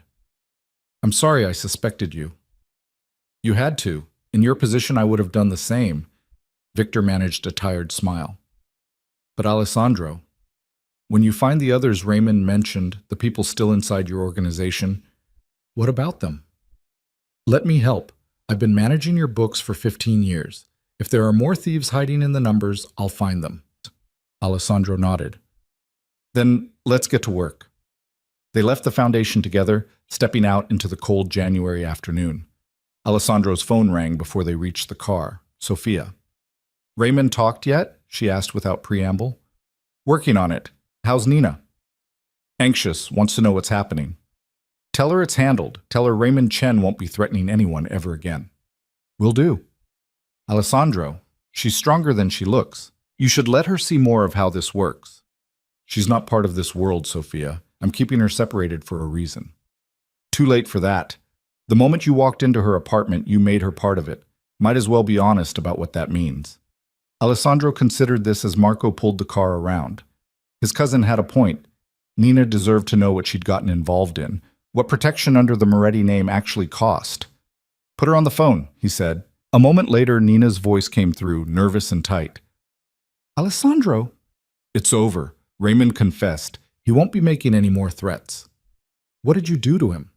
Alessandro chose his words carefully. I'm letting the FBI handle it. He'll be arrested for fraud, theft, and making terroristic threats. He'll spend the next decade in a federal prison learning why you don't steal from the vulnerable. He heard Nina's breath catch. Thank you. Don't thank me yet. Raymond says there are other people inside my organization who've been stealing. I need you to help Victor find them. Of course. Whatever you need. Nina. Alessandro paused, trying to figure out how to say what needed to be said. This isn't going to end today. Finding Raymond was just the beginning. The people he's going to name are going to be dangerous. They're going to fight back when they realize we're coming for them. I understand. Do you? Because once we start this, once we pull this thread, everything unravels. And I need to know that you're ready for that you can handle what comes next. Silence on the other end. Then, those people stole from women who needed help, from mothers trying to feed their babies, from families trying to survive. Her voice hardened. I was one of those women 5 days ago. So yes, Alessandro, I can handle whatever comes next because I know exactly what they took. Alessandro felt something shift in his chest. Respect, maybe, or recognition. Nina Hart wasn't just a desperate mother anymore. She was an ally. Then we move forward together, he said. I'll be back in an hour. We'll go through Raymond's information and start building cases against everyone he names. I'll be ready. Alessandro hung up and looked at Marco, who'd been listening silently from the driver's seat. She's going to be a problem, Marco observed. Why do you say that? Because she's not afraid anymore. And people who aren't afraid make bold choices. Alessandro thought about Nina's voice on the phone, the steel underneath the nervousness. Good, he said. I need bold. They drove back to Manhattan in silence. While in his secure room, Raymond Chen gave up every name he knew, throwing friends and associates under the bus in a desperate attempt to save himself. By the time Alessandro returned to his office, he had a list of 7 people inside his organization who'd been stealing, skimming, or running unauthorized operations. 7 people who'd betrayed his trust. 7 people who were about to learn that Alessandro Moretti's mercy had limits. And Nina Hart was going to help him find every single one of them, because she knew what it felt like to have nothing. And she was going to make sure the people who stole from the desperate paid for it in full. Raymond's list sat on Alessandro's desk like a loaded gun. 7 names. 7 people who'd been operating under his protection while bleeding his organization dry. Nina stood beside Victor, both of them staring at the screen where Alessandro had pulled up the financial records for each suspect. Michael Torres, Victor read from the top of the list. He manages 3 of our warehouse operations in Brooklyn. According to Raymond, he's been running an unauthorized side business using our distribution network. How much? Alessandro's voice was flat. Nina pulled up the analysis she'd been running for the past hour. Conservative estimate? $250,000 over 2 years. He's been shipping goods that aren't on our manifests, pocketing the profit, and covering it with falsified inventory reports. Who else knows about this? His entire crew, probably. You don't run an operation like that alone. But Victor scrolled through employment records. Torres has 8 people working directly under him. Any one of them could be involved. Alessandro's jaw tightened. Next name. Jennifer Liu. She's been your legal counsel for 6 years. Victor's expression was grim. Raymond says she's been billing for hours she never worked, settling cases for less than she claimed and keeping the difference. Nina had already pulled those records. $43,000 in the last year alone. She's good at hiding it, spreads the overbilling across multiple clients, keeps each individual amount small enough not to trigger scrutiny. She negotiated the foundation contracts, Alessandro said quietly. She had access to everything. Which is probably why Raymond felt comfortable stealing. If the lawyer's doing it, why not the assistant director? Victor looked disgusted. Who else? They went through the list methodically. A purchasing manager who'd been taking kickbacks from vendors. 2 enforcers who'd been running protection rackets without authorization. A dock supervisor who'd been selling Alessandro's stolen goods back to him through intermediaries. And at the bottom of the list, a name that made Victor go pale. No, not him. Nina looked at the name. David Castellano. Who is he? Victor and Alessandro exchanged a long look. My nephew, Victor said finally. My sister's son. I brought him into the organization 5 years ago. He works in financial planning. Alessandro's expression was unreadable. What's he supposedly done? Nina pulled up the file Raymond had provided. Her stomach sank as she read through it. He's been moving money through shell companies. Small amounts, structured to look like legitimate business expenses. But the companies don't exist, they're just bank accounts he controls. She looked up at Victor. Over the past 3 years, approximately $400,000. Victor sat down heavily. He came to me last year asking for a loan. Said he had some investment opportunities. I told him to be patient, to build his career first. He laughed bitterly. I thought I was teaching him discipline. Instead, I was teaching him to steal more carefully. Alessandro moved to the window, looking out at the city. We need to verify everything before we move. Raymond could be lying, trying to take down people he doesn't like. I can verify it, Nina said quietly. Give me access to the financial records for each person on this list. I'll trace every transaction, confirm every theft. You'll have documented proof within a week. We don't have a week. Alessandro turned back to face them. The moment Raymond disappeared, people started asking questions. By tomorrow, everyone on this list will know something's wrong. If they run, we lose our chance to recover the money and prove what they've done. Then we move tonight, Victor said. Bring them all in at once before they can coordinate or destroy evidence. That's 7 simultaneous operations across the city. It'll take every man I have. So we prioritize. Victor pointed at the screen. Torres and his warehouse crew are the biggest operation. They go first. While we're dealing with them, we can have smaller teams pick up the others. Alessandro considered this, his mind clearly calculating risks and resources. Nina, how fast can you compile preliminary evidence packets for each person, enough to justify bringing them in for questioning? If I work through the night, maybe 6 hours. You have 4. Marco, Alessandro called toward the door, and his security chief appeared immediately. I need teams assembled for 7 pickups. We move at midnight. Victor will coordinate the timing. Boss? Marco's voice held a note of concern. 7 at once is a risk. If any of them are connected, if they warn each other. That's why we move simultaneously. Midnight exactly. No one gets a chance to make calls or run. Alessandro looked at Nina. You should go home. Get some rest before you start working. I'll work better here, and Rosie's already asleep in the nursery. Nina pulled her laptop closer. Just get me coffee and access to your financial systems. I'll have what you need by midnight. Alessandro studied her for a moment, then nodded. Victor, work with her. Pull any records she needs. Marco, start assembling the teams.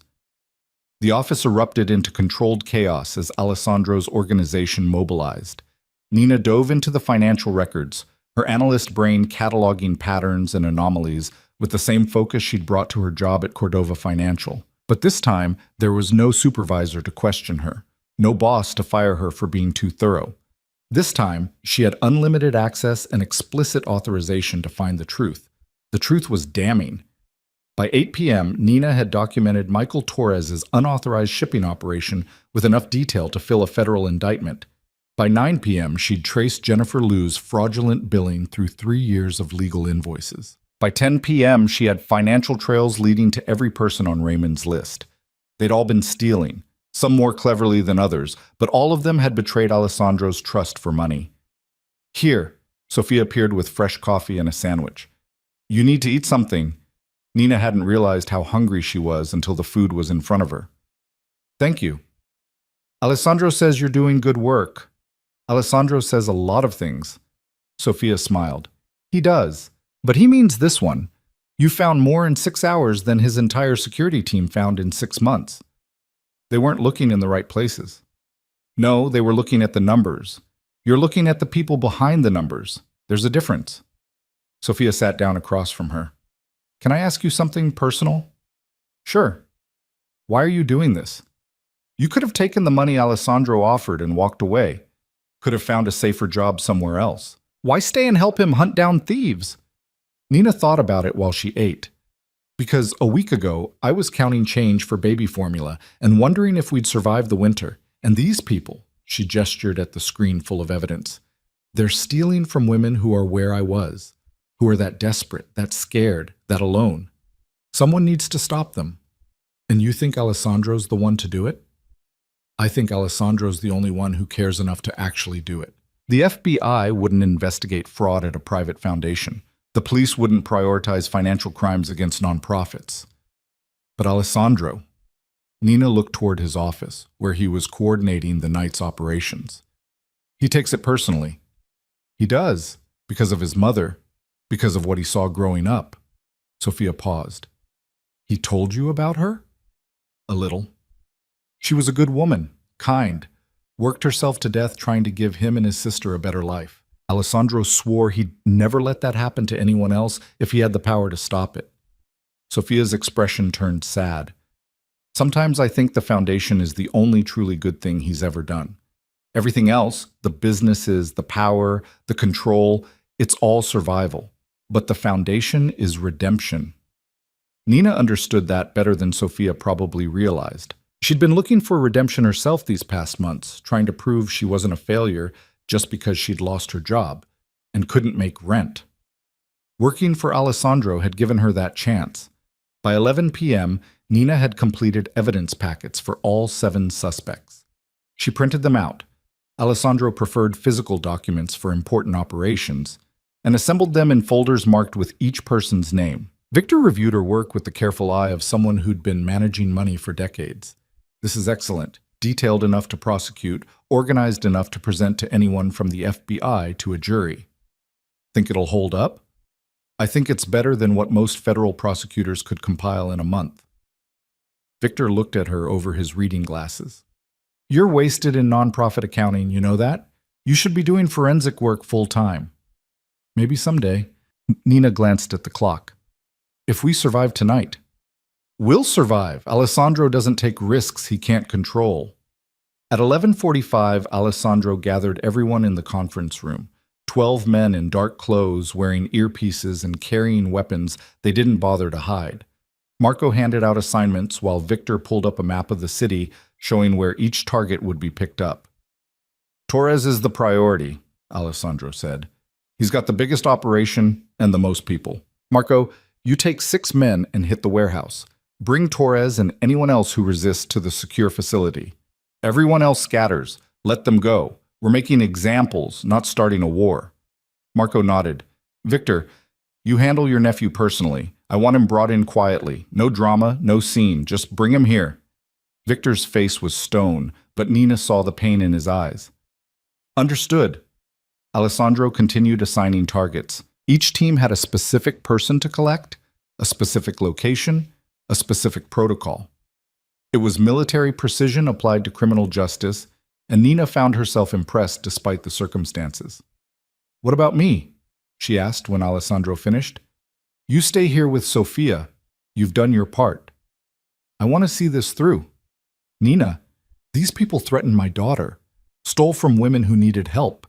I want to see their faces when they realize they've been caught. Alessandro studied her for a long moment. The room had gone quiet, everyone waiting to see what he'd say. All right, you come with me. We're picking up Jennifer Liu. She'll be at her apartment in the Upper West Side. He looked at Marco. Give Nina a vest. Boss, she's not trained for... She's not going in. She's staying in the car. But if something goes wrong, she's protected. Alessandro's tone left no room for argument. Now move. We have 15 minutes. Marco handed Nina a bulletproof vest. She put it on over her blouse, feeling the weight of it settle across her chest. This was real. This was actually happening. They descended to the garage in groups, climbing into separate vehicles that would fan out across the city. Nina rode with Alessandro and 2 of his men, watching the city pass outside the tinted windows. Jennifer lives alone, Alessandro said as they drove. 3rd floor walk-up. She's usually home by now, works late, but not this late. What if she runs? She won't have time. We'll be inside her apartment before she knows we're there. Nina wanted to ask how he knew Jennifer's schedule, her habits, her routines. Then she realized Alessandro probably knew those details about everyone in his organization. Knowledge was control, and control was survival. They pulled up to a brownstone conversion on West 87th Street. Expensive neighborhood, elegant building. Jennifer Liu was living well on her stolen money. Alessandro checked his watch. 30 seconds. Nina could see his men in position on the street, casual enough not to draw attention, but clearly coordinating. 1 by the building entrance, 2 across the street.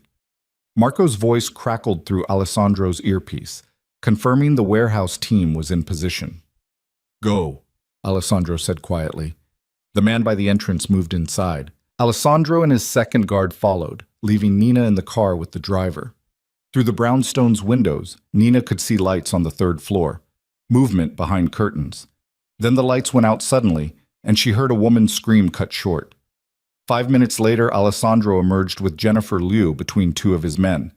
She was in pajamas, her hair disheveled, her face tear-streaked. When she saw the car, she tried to pull away, but the men held her firmly. They put her in a second vehicle that had pulled up behind them.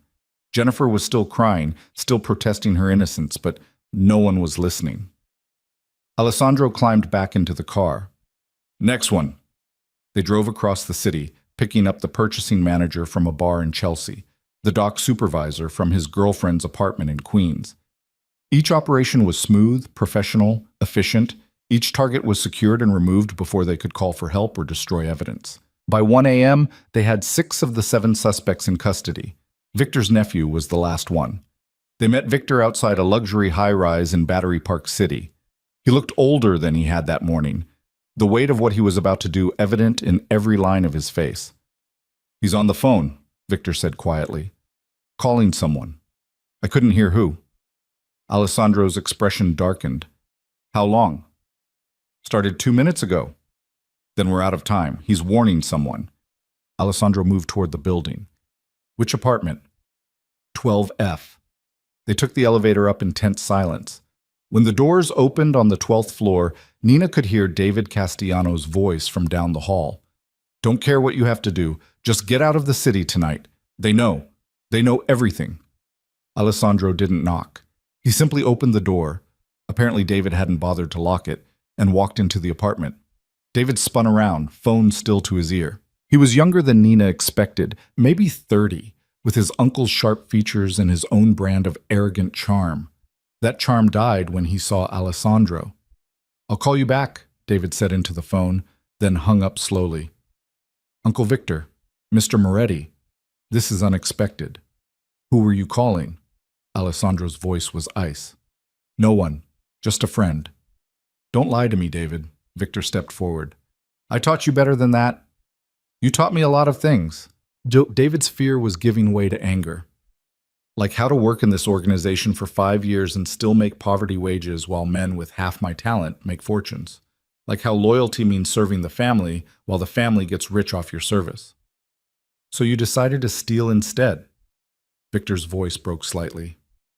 I trusted you. I brought you in. I vouched for you with Alessandro. And what did that get me? A desk job and a pat on the head?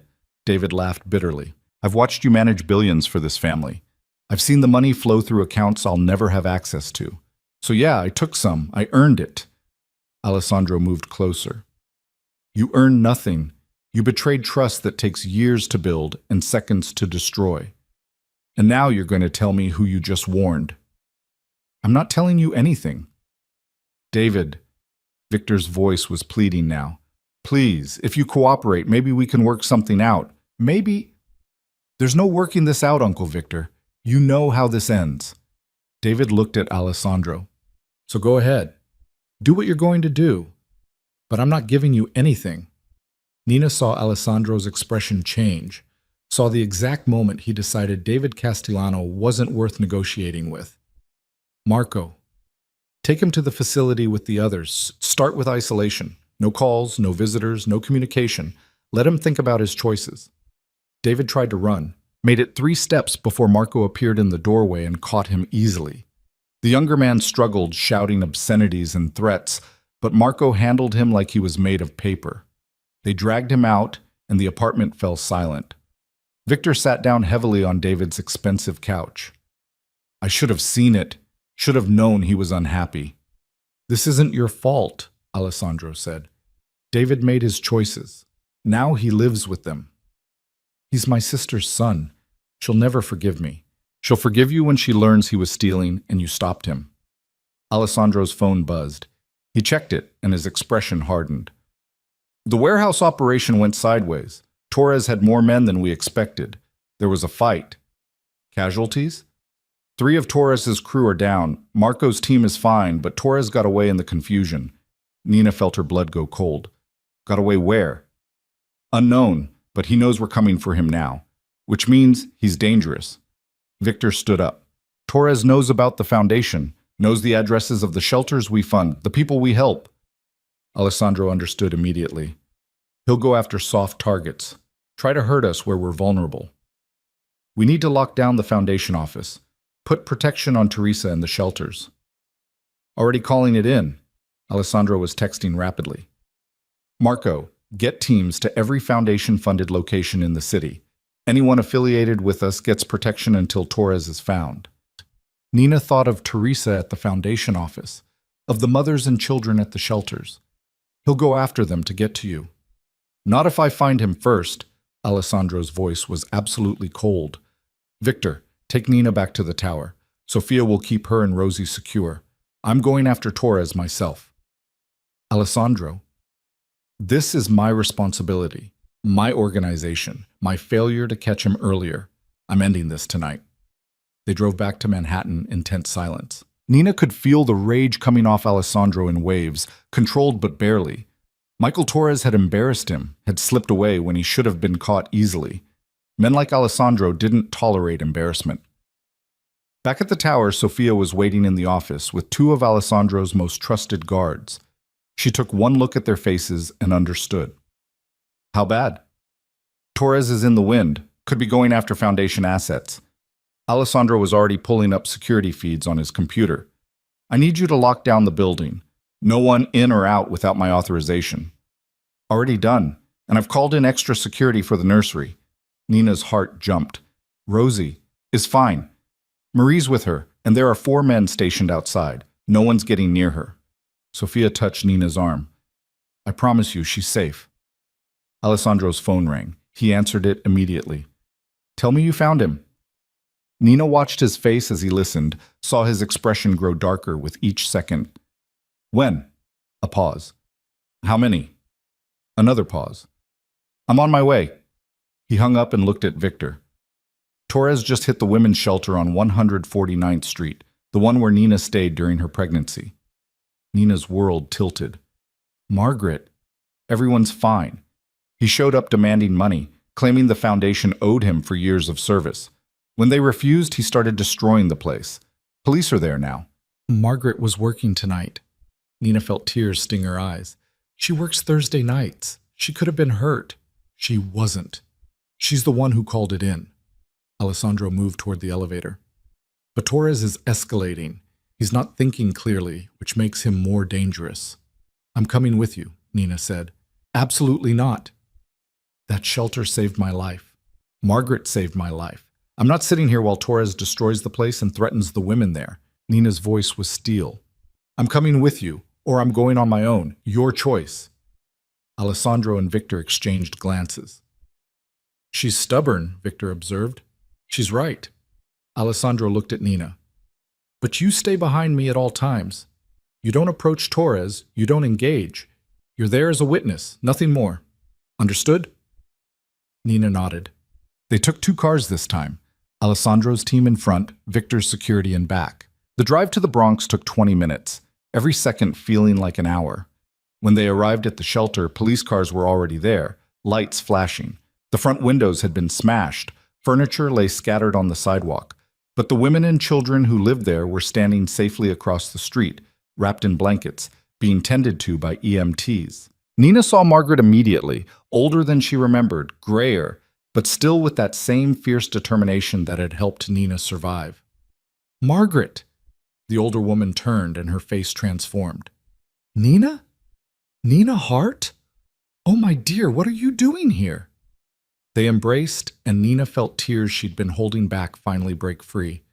I'm so sorry. This is my fault. Torres did this because of me. This is not your fault. This is the fault of a man who thinks he can terrorize women who have nothing. Margaret pulled back, studying Nina's face. You look different, healthier. What happened to you? It's a long story. I have time. Actually, Alessandro appeared beside them. We don't. Margaret Torres, I'm Alessandro Moretti. I own the foundation that funds this shelter.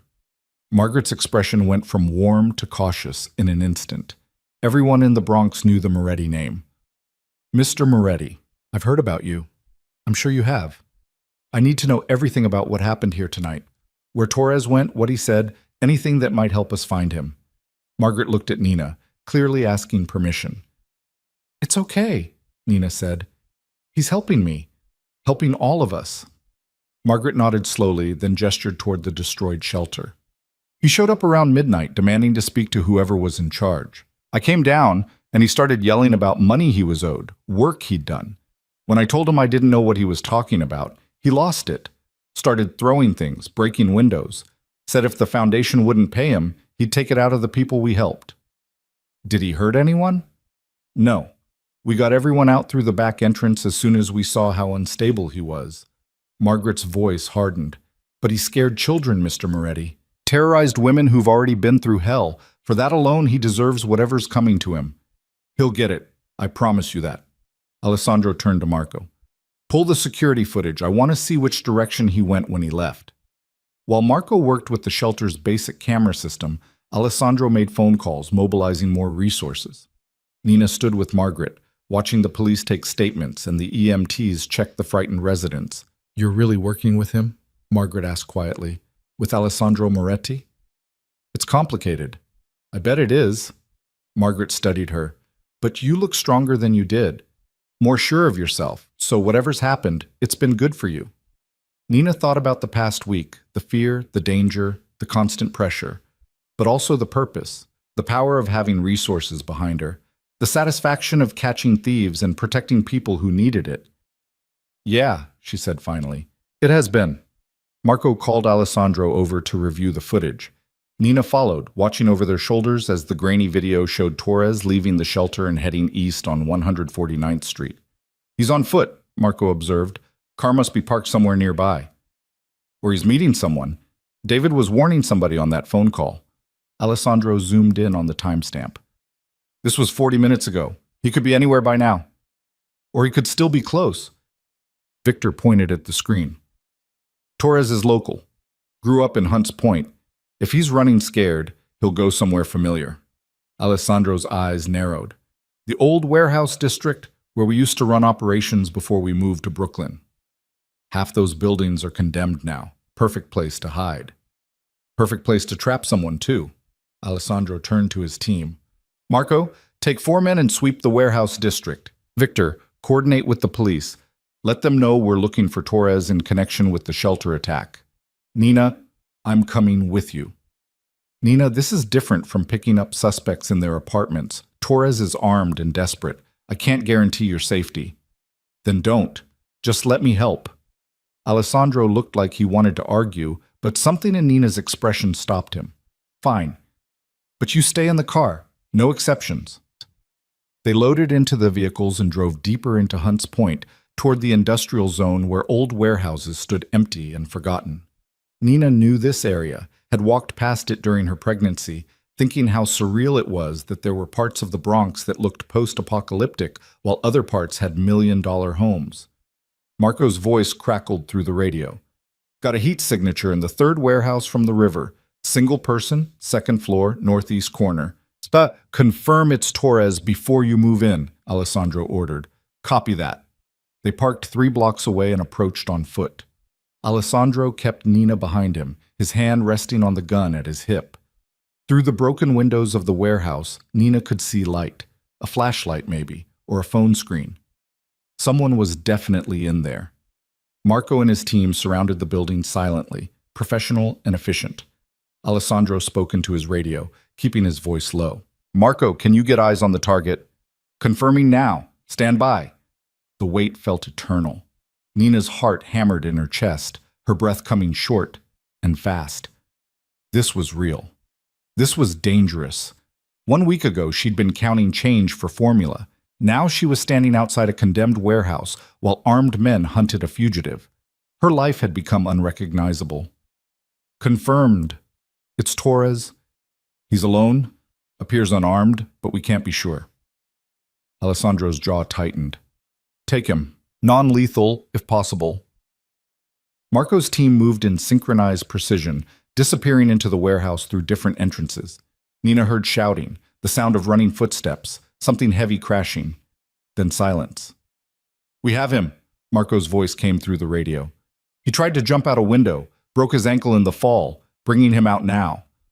They dragged Michael Torres out of the warehouse a minute later. He was in his 40s, stocky and muscular, with the kind of face that suggested he'd spent his life being underestimated and learning to use it. Now that face was twisted in pain and fear. Alessandro walked up to him slowly, and even from 10 feet away, Nina could feel the rage radiating off him. Michael Torres, you've been stealing from me for 2 years, running unauthorized operations using my resources. And tonight, you terrorized women and children at a shelter my foundation supports. Alessandro's voice was quiet, controlled, absolutely terrifying. Give me one reason I shouldn't end you right here. Torres spat blood onto the pavement. Because you need me. You think Raymond gave you everyone? He doesn't know half of what's really happening. There are people stealing from you he's never heard of, operations he doesn't know exist. Then you'll tell me everything, and maybe I'll let you live. I want immunity, full protection, new identity, the works. Alessandro laughed, a cold, humorless sound. You think you're in a position to negotiate? I think I have information worth more than my life. Torres looked directly at Alessandro. There's someone on your personal staff, someone you trust completely. They've been running operations under your nose for years, and you've never suspected them because they're that good. Nina saw Alessandro's expression freeze. Who? Not until I have guarantees, real ones, not your word. Alessandro was quiet for a long moment. Then he nodded to Marco, who pulled Torres to his feet and started dragging him toward the car. Wait, where are we going? To have a longer conversation, one that will motivate you to share everything you know without demanding immunity.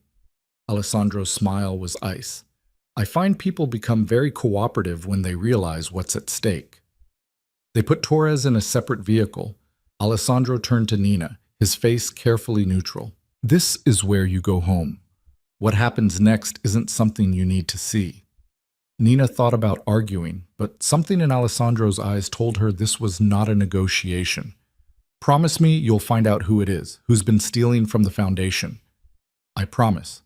Victor will take you back to the tower. Get some sleep. Tomorrow we'll start compiling everything we've learned. Victor appeared beside them. Come on, Nina. Let's get you and Rosie home. Nina wanted to stay, to see this through to the end, but she was exhausted, and somewhere in Alessandro's tower, her daughter was sleeping peacefully, unaware of the chaos her mother had walked into. Be careful, she said to Alessandro. He touched her shoulder briefly, a gesture that felt more significant than it probably was. Always am. Victor drove her back to Manhattan, while Alessandro disappeared into the night with Torres, heading toward wherever he took people who needed to learn the cost of betrayal. Nina didn't ask what would happen there. She wasn't sure she wanted to know. At the tower, she collected Rosie from the nursery, still sleeping soundly, perfectly safe, and let Marco drive them home. The apartment was warm when they arrived, the radiator still hissing its promise of heat. Nina put Rosie in her laundry basket bed, tucked her in carefully, and finally let herself collapse. Her phone buzzed as she was falling asleep. A text from Alessandro. Torres talked. You were right about everything. Sleep well. Tomorrow, we end this. Nina closed her eyes, clutching her phone, wondering what ending this would actually mean, and whether, when it was over, there would still be a place for her in Alessandro Moretti's carefully controlled world, or whether she'd just been a useful tool, easily discarded once the job was done. She fell asleep not knowing the answer, but determined to find out. Nina woke to sunlight and the smell of coffee. For a moment, she thought she was dreaming. Then she heard movement in her kitchen and sat up fast, reaching for Rosie's basket. Empty. Panic flooded through her until she heard her daughter's laugh coming from the other room. Nina stumbled out of bed and found Sophia sitting on her floor, playing with Rosie while a takeout container of pastries sat on the counter next to 2 cups of expensive coffee. Good morning, Sleeping Beauty. Sophia smiled. Hope you don't mind. I let myself in. Marco's been outside your door all night, and I brought breakfast. Where's Alessandro? Still at the facility with Torres. He's been there since 3 a.m. Sophia's expression turned serious. Torres gave him everything. Names, amounts, operations. It's worse than we thought. Nina sat down heavily, accepting the coffee Sophia handed her. How much worse? Alessandro will want to tell you himself. But Nina? He asked me to bring you to the office as soon as you woke up. Said it was urgent. What about Rosie? Marie's on her way here now. She'll watch her until we get back. Sophia glanced at the clock. We should leave in 20 minutes if you can be ready. Nina managed it in 15, throwing on the same clothes from yesterday and pulling her hair into a ponytail. Marie arrived with her warm smile and gentle manner, immediately enchanting Rosie with a stuffed animal that sang Italian lullabies. The drive to Manhattan was tense and quiet. Sophia kept checking her phone, responding to messages that Nina couldn't see but that clearly contained bad news based on her expressions. How bad is it really? Nina asked finally. Sophia was quiet for a moment. You know how Alessandro said someone on his personal staff was compromised? Someone he trusted completely? Yes. He found out who? The way Sophia said it made Nina's blood run cold. They arrived at the tower to find it in lockdown. Extra security at every entrance, men with weapons stationed throughout the building, an atmosphere of controlled chaos that suggested something significant had happened. Alessandro was in his office with Victor, both men looking like they hadn't slept. The conference table was covered in documents, laptops, evidence folders, the accumulated proof of everything Torres had revealed. Alessandro looked up when Nina entered. His eyes were red-rimmed from exhaustion, but sharp with purpose. "Thank you for coming." Sophia said it was urgent. "It is. Sit down. You need to see this." Alessandro pulled up a file on his laptop and turned the screen toward her. "Torres gave us 12 more names. People running unauthorized operations, skimming from various businesses, embezzling from legitimate accounts. Some we suspected, others were complete surprises." Nina scanned the list. More warehouse managers, 2 restaurant owners, a construction foreman, several people in middle management positions across Alessandro's empire. Then she saw the name at the bottom and her heart stopped. "No, that's not possible." Victor's face was stone. "We thought the same thing. Spent 4 hours verifying it. It's true." The name on the screen was Patricia Cross, Sophia's mother, Alessandro's aunt, one of the founding members of the Moretti family organization. "Patricia has been with this family for 40 years, Alessandro said, his voice carefully controlled. "She's my father's sister. Helped build half the legitimate businesses we operate. She's been stealing from us for the last 8 years. Nina looked at Sophia, who was staring at the floor with an expression of absolute devastation. "Sophia, I didn't know."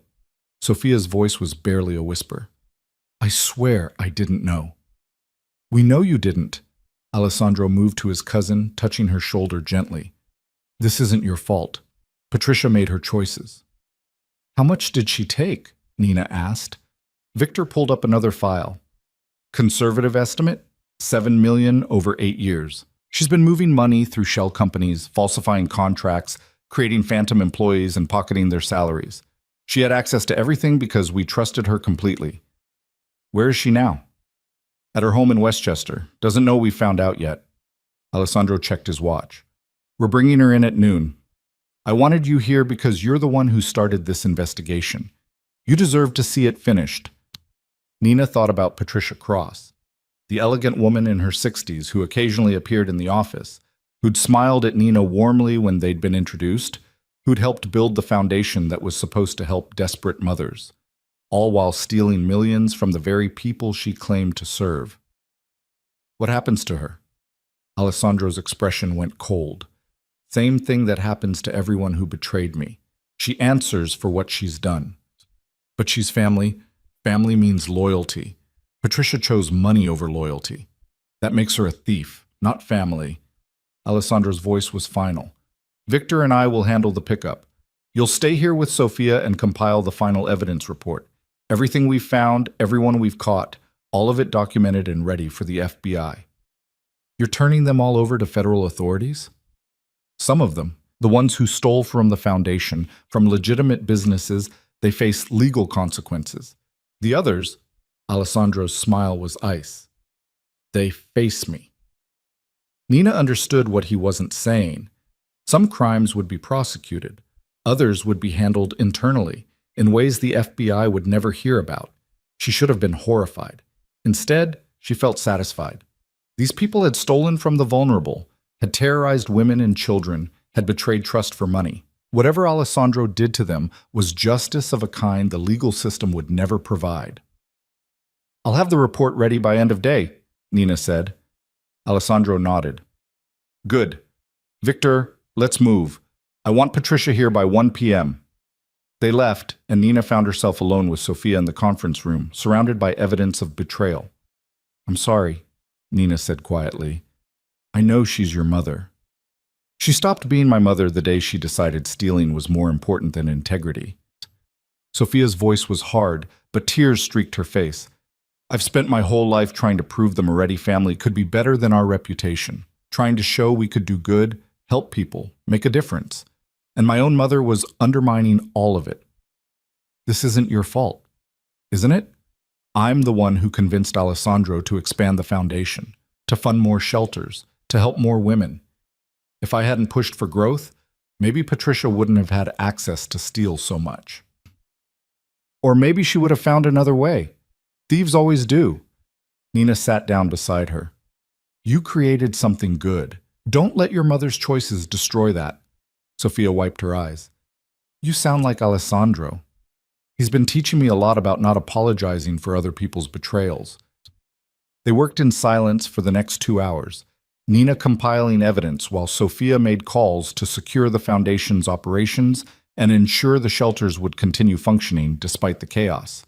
By noon, Nina had a comprehensive report documenting every theft, every fraudulent transaction, every person who'd betrayed Alessandro's trust. The numbers were staggering. Combined, the thieves had stolen over $12 million across the past 5 years. Money that should have gone to women's shelters, youth programs, community centers. Money that should have helped people like Nina when she was desperate and alone. Her phone buzzed at 12:47. Alessandro's text was simple. "She's here. Come to the office if you want to see this." Nina looked at Sophia, who nodded. "Go. You earned the right to witness this." Nina walked to Alessandro's office and knocked once. Victor opened the door. Inside, Patricia Cross sat in one of the chairs facing Alessandro's desk. She looked smaller than Nina remembered, older. Her expensive suit and perfect hair couldn't hide the fear in her eyes. Alessandro stood by the window, his back to her, looking out at the city. "Patricia has been explaining her reasoning," Victor said quietly. "Apparently 8 million wasn't enough to live on." 7 million, Patricia corrected, her voice shaking. "And I didn't steal it all for myself. I have expenses, investments that went bad. My daughter's children—" "Don't!" Sophia's voice came from behind Nina.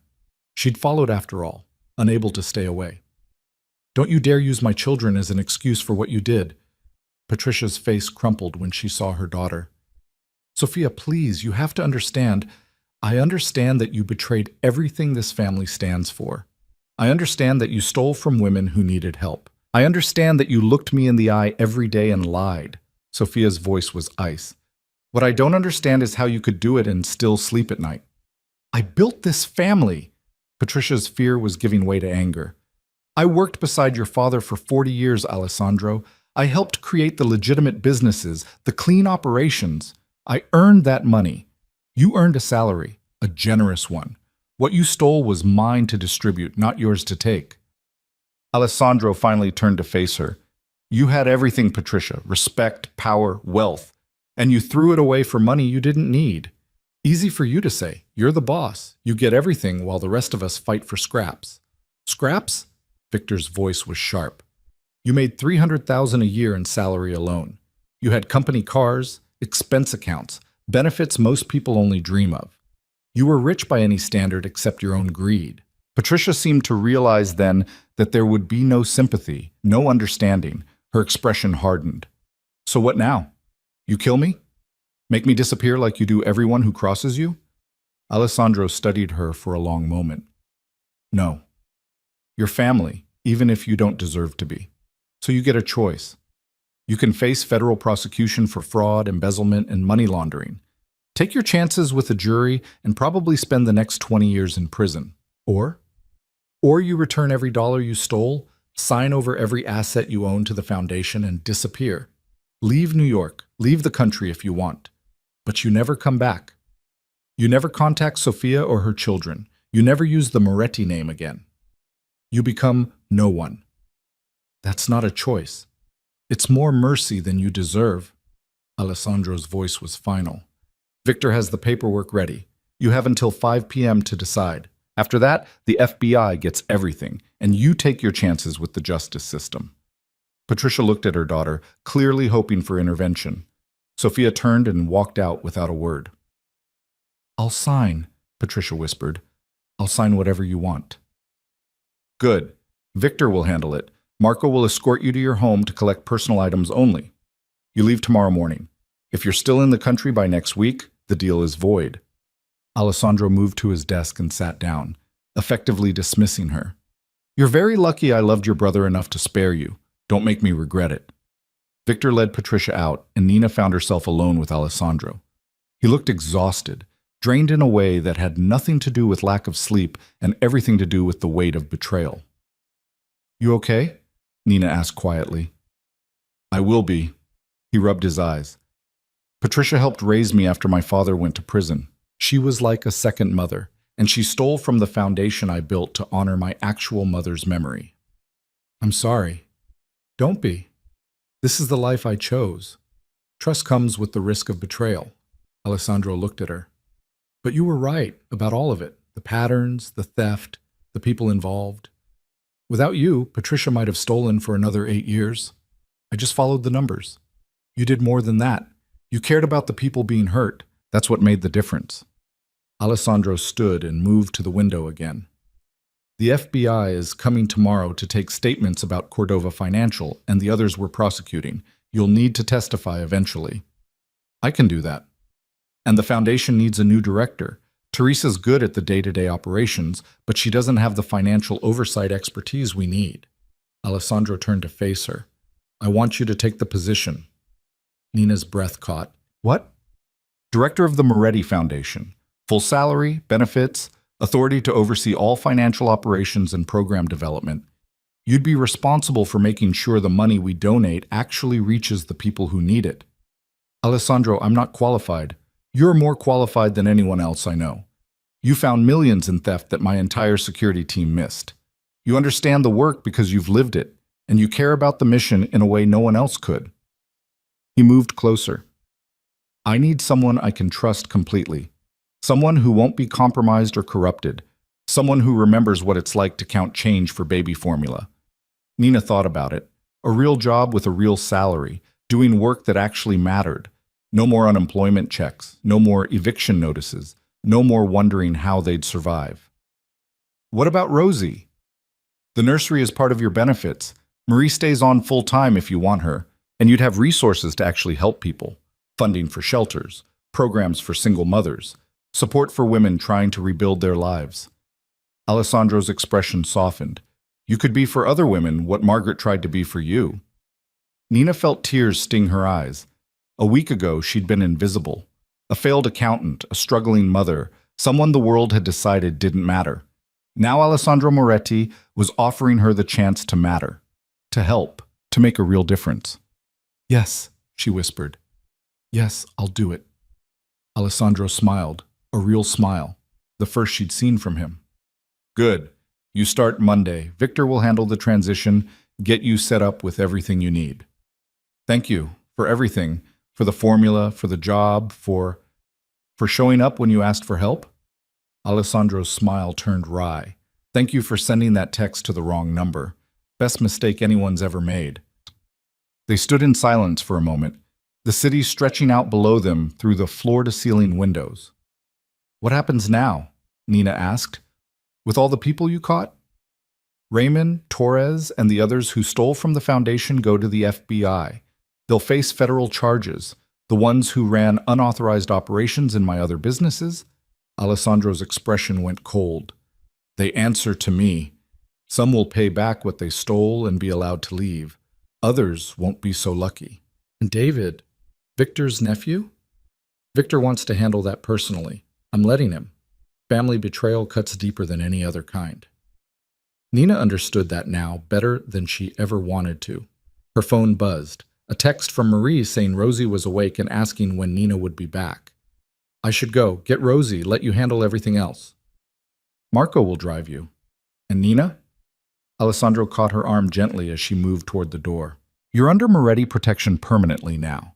That means if anyone ever threatens you or Rosie again, they're threatening me. And they'll pay for it. I know. Good. Nina left the office and found Marco waiting in the hallway, ready to drive her home. As they descended in the elevator, she caught her reflection in the polished brass doors. She looked different, stronger, more certain. A week ago, she'd been broken. Now she was whole. The next 3 months passed in a blur of activity. The FBI arrested Raymond Chen and 5 others on fraud charges. Torres disappeared into the Federal Witness Protection Program after testifying against Cordova Financial, which was shut down amid a massive investigation into financial crimes. Patricia Cross left the country, last seen boarding a flight to Portugal with nothing but 2 suitcases and the clothes on her back. David Castellano turned state's evidence against 2 other embezzlers in exchange for a reduced sentence. Victor visited him once in prison, then never spoke of him again. Nina threw herself into rebuilding the foundation. She fired 3 staff members who'd been complicit in the theft, hired 2 new financial analysts to implement stronger oversight, and personally visited every shelter the foundation funded to ensure they were actually serving the people they claimed to help. She found her purpose in the work. Every grant she approved, every program she funded, every woman she helped. It felt like repaying the universe for the night Alessandro had shown up at her door with baby formula. Rosie thrived in the tower's nursery, growing stronger and happier every day. She learned to walk in Alessandro's office, taking her first steps between Nina's arms and the desk where her mother worked to help other mothers survive. Alessandro watched it happen with an expression Nina had learned to read. Pride, maybe, or satisfaction at seeing his mother's legacy actually making a difference. They fell into a rhythm, Nina and Alessandro. She'd arrive at the office at 8:30, spend an hour with Rosie in the nursery, then work until 6 p.m. while Alessandro ran his empire from the office next door. Sometimes they'd have lunch together, discussing foundation business and city politics. Other times he'd appear in her office with coffee and pastries from Vincenzo's, sitting in silence while she worked through financial reports. It wasn't romantic, wasn't even close to romantic, but it was something, a partnership built on shared purpose and mutual respect. A connection forged in the crucible of that first desperate night when Nina had texted the wrong number and Alessandro had chosen to show up anyway. 6 months after New Year's, Nina moved out of her Bronx apartment and into a brownstone in Brooklyn that Alessandro owned. He offered it at a rent she could actually afford, with 3 bedrooms and a yard where Rosie could play. "I'm not running a charity," he said when Nina tried to refuse. "You're a foundation director. You should live somewhere that reflects that position." But they both knew it was more than professional courtesy. Alessandro Moretti took care of what he protected. And somewhere along the way, Nina and Rosie had become his. 1 year after the night Nina sent that desperate text, the foundation held a gala fundraiser at Alessandro's tower. 200 people attended, donors, politicians, community leaders, all of them there to celebrate the work the foundation had done and commit to funding its future. Nina stood at the podium in a dress Sophia had helped her pick out, looking at the crowd of powerful people who'd come because Alessandro had asked them to. "A year ago, I was standing in a freezing apartment with $3 to my name and a hungry baby," she began. The room went silent. "I'd lost my job for trying to do the right thing, lost my savings, lost my hope. I sent a text asking for $50, and it went to the wrong number." She saw Alessandro in the crowd, standing with Victor and Sophia, watching her with an expression she couldn't quite read. "That wrong number changed my life. Not just because it connected me with someone who helped, but because it reminded me that asking for help isn't weakness, that hitting rock bottom isn't failure, that sometimes the worst moments of our lives lead us to exactly where we need to be."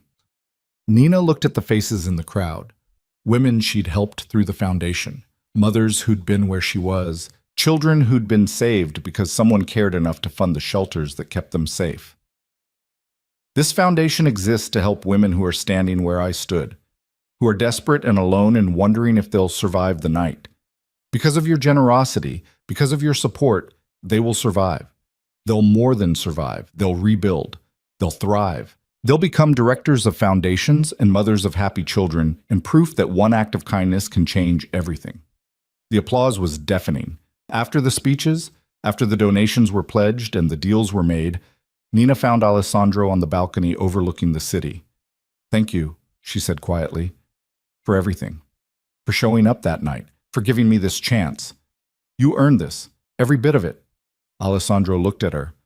"I showed up with formula. You did the rest. Still, without you, Patricia would still be stealing. Torres would still be running unauthorized operations. The foundation would be hemorrhaging money, and I'd never know why." Alessandro turned to face her fully. "You saved something I built to honor my mother. That debt runs both ways." Nina thought about the past year, the fear and chaos, the purpose and power, the transformation from desperate to empowered. "She'd be proud of you," Nina said. "Your mother, of what you built, what you're trying to do." Alessandro was quiet for a moment. "You sound sure of that." "I am, because I'm a mother too. And if Rosie grows up to use her power to help people, to protect the vulnerable, to show up when someone asks for help," Nina's voice caught, "I'll be proud too." They stood in silence, watching the city lights spread out below them like a galaxy. Somewhere down there, women were counting change and wondering how to feed their babies. Somewhere down there, desperate texts were being sent to wrong numbers. But now, because of the foundation, Because of the work Nina and Alessandro had done together, some of those texts would be answered, some of those mothers would be helped, some of those babies would be fed. Rosie's asking for you, Sophia appeared in the doorway, smiling. She wants to show you she can say Alessandro now. Well, sort of. It comes out more like Sandro. Alessandro's expression transformed. She's talking? Her first word was mama last week. Her second was apparently your name. Sophia grinned. You're officially family now. No take-backs. They went inside together, and Alessandro scooped Rosie up, making her shriek with laughter. Nina watched him with her daughter, this dangerous man who'd built an empire on fear, but who held a baby like she was made of glass. Victor joined them, raising his glass. To new beginnings, and wrong numbers that turned out right. They toasted, and Nina felt something she hadn't experienced in years. Hope. Not the desperate hope of survival, but the deep certainty that they were exactly where they were supposed to be. The gala continued around them, money flowing to help the vulnerable, power being used for good. Outside, the city that had nearly destroyed Nina now spread before her like a promise. She'd survived rock bottom. She'd found purpose in the wreckage. And she'd learned that sometimes the worst nights of your life were really just beginnings in disguise. Rosie grabbed Alessandro's face with both tiny hands, babbling something that sounded vaguely like his name. He laughed, a real, genuine laugh that Nina had learned to recognize as rare and precious. What do you think, Piccola? Alessandro asked the baby. Should we keep your mama around? Rosie squealed her approval. Then it's decided. Alessandro looked at Nina over Rosie's head. You're stuck with us now. Nina felt tears sting her eyes, but this time they were happy tears, grateful tears. I can live with that. Because she could. Because this strange, unexpected family they'd built from desperation and wrong numbers and midnight formula deliveries was exactly what she needed. 1 year ago, Nina Hart had sent a text begging for $50. Instead, she'd found everything. A job that mattered. A home that was safe. A community that protected her. And a man who'd shown her that power didn't have to be selfish, that strength could be used to lift others, that showing up for someone in need was worth more than any amount of money. The city lights glittered below them, full of stories of survival and struggle, of people fighting to make it through another night. And thanks to the Moretti Foundation, thanks to Nina's work and Alessandro's resources, and their shared commitment to helping the vulnerable, some of those people would make it. Some of those mothers would feed their babies. Some of those desperate texts would be answered, because Nina Hart had learned the most important lesson of all. Wrong numbers could change everything, if someone was brave enough to show up. And Alessandro Moretti had shown up when it mattered most, not with empty promises or temporary fixes, but with formula and food and heat and opportunity. With protection that became partnership, with kindness that became purpose, with a single act of mercy that transformed two broken people into something stronger together. The mafia boss and the desperate mother. The wrong number that became the right answer. The midnight message that rewrote both their destinies. 1 year later, Nina stood in Alessandro's tower, surrounded by people who'd once terrified her and now felt like family, holding a champagne glass and a future she'd never dared to imagine. Rosie laughed in Alessandro's arms, completely unaware that she'd been born into poverty and terror, that her mother had once counted change for her formula, that their lives had balanced on the edge of disaster. All she knew was warmth and safety and love. And that was enough. That was everything. Nina caught Alessandro's eye across the room. He nodded slightly, a gesture of acknowledgement and respect. They'd done this together. Built something good from the wreckage of that desperate night. And they'd keep building, keep helping, keep showing up for the people who needed it most. Because they knew what it felt like to be invisible, to be desperate, to send a message into the void and hope someone, anyone, would care enough to respond. Alessandro had responded. And in doing so, had proven that even in a city built on power and money and calculated cruelty, there was still room for mercy, still space for kindness, still a chance for wrong numbers to become right. Nina raised her glass in a silent toast to the universe that had connected them. To Margaret Torres, whose old number had become Alessandro's by chance. To the formula that had saved Rosie's life. To the foundation that would save countless others. And to the man who'd shown up at midnight with supplies and hope and the beginning of everything that came after. The party continued around them, the city sparkled below, and Nina Hart, former accountant, struggling mother, survivor of rock bottom, looked at her daughter and her strange new family and knew with absolute certainty that she was home. Finally, impossibly, completely home. The wrong number had led her here, and here was exactly where she belonged.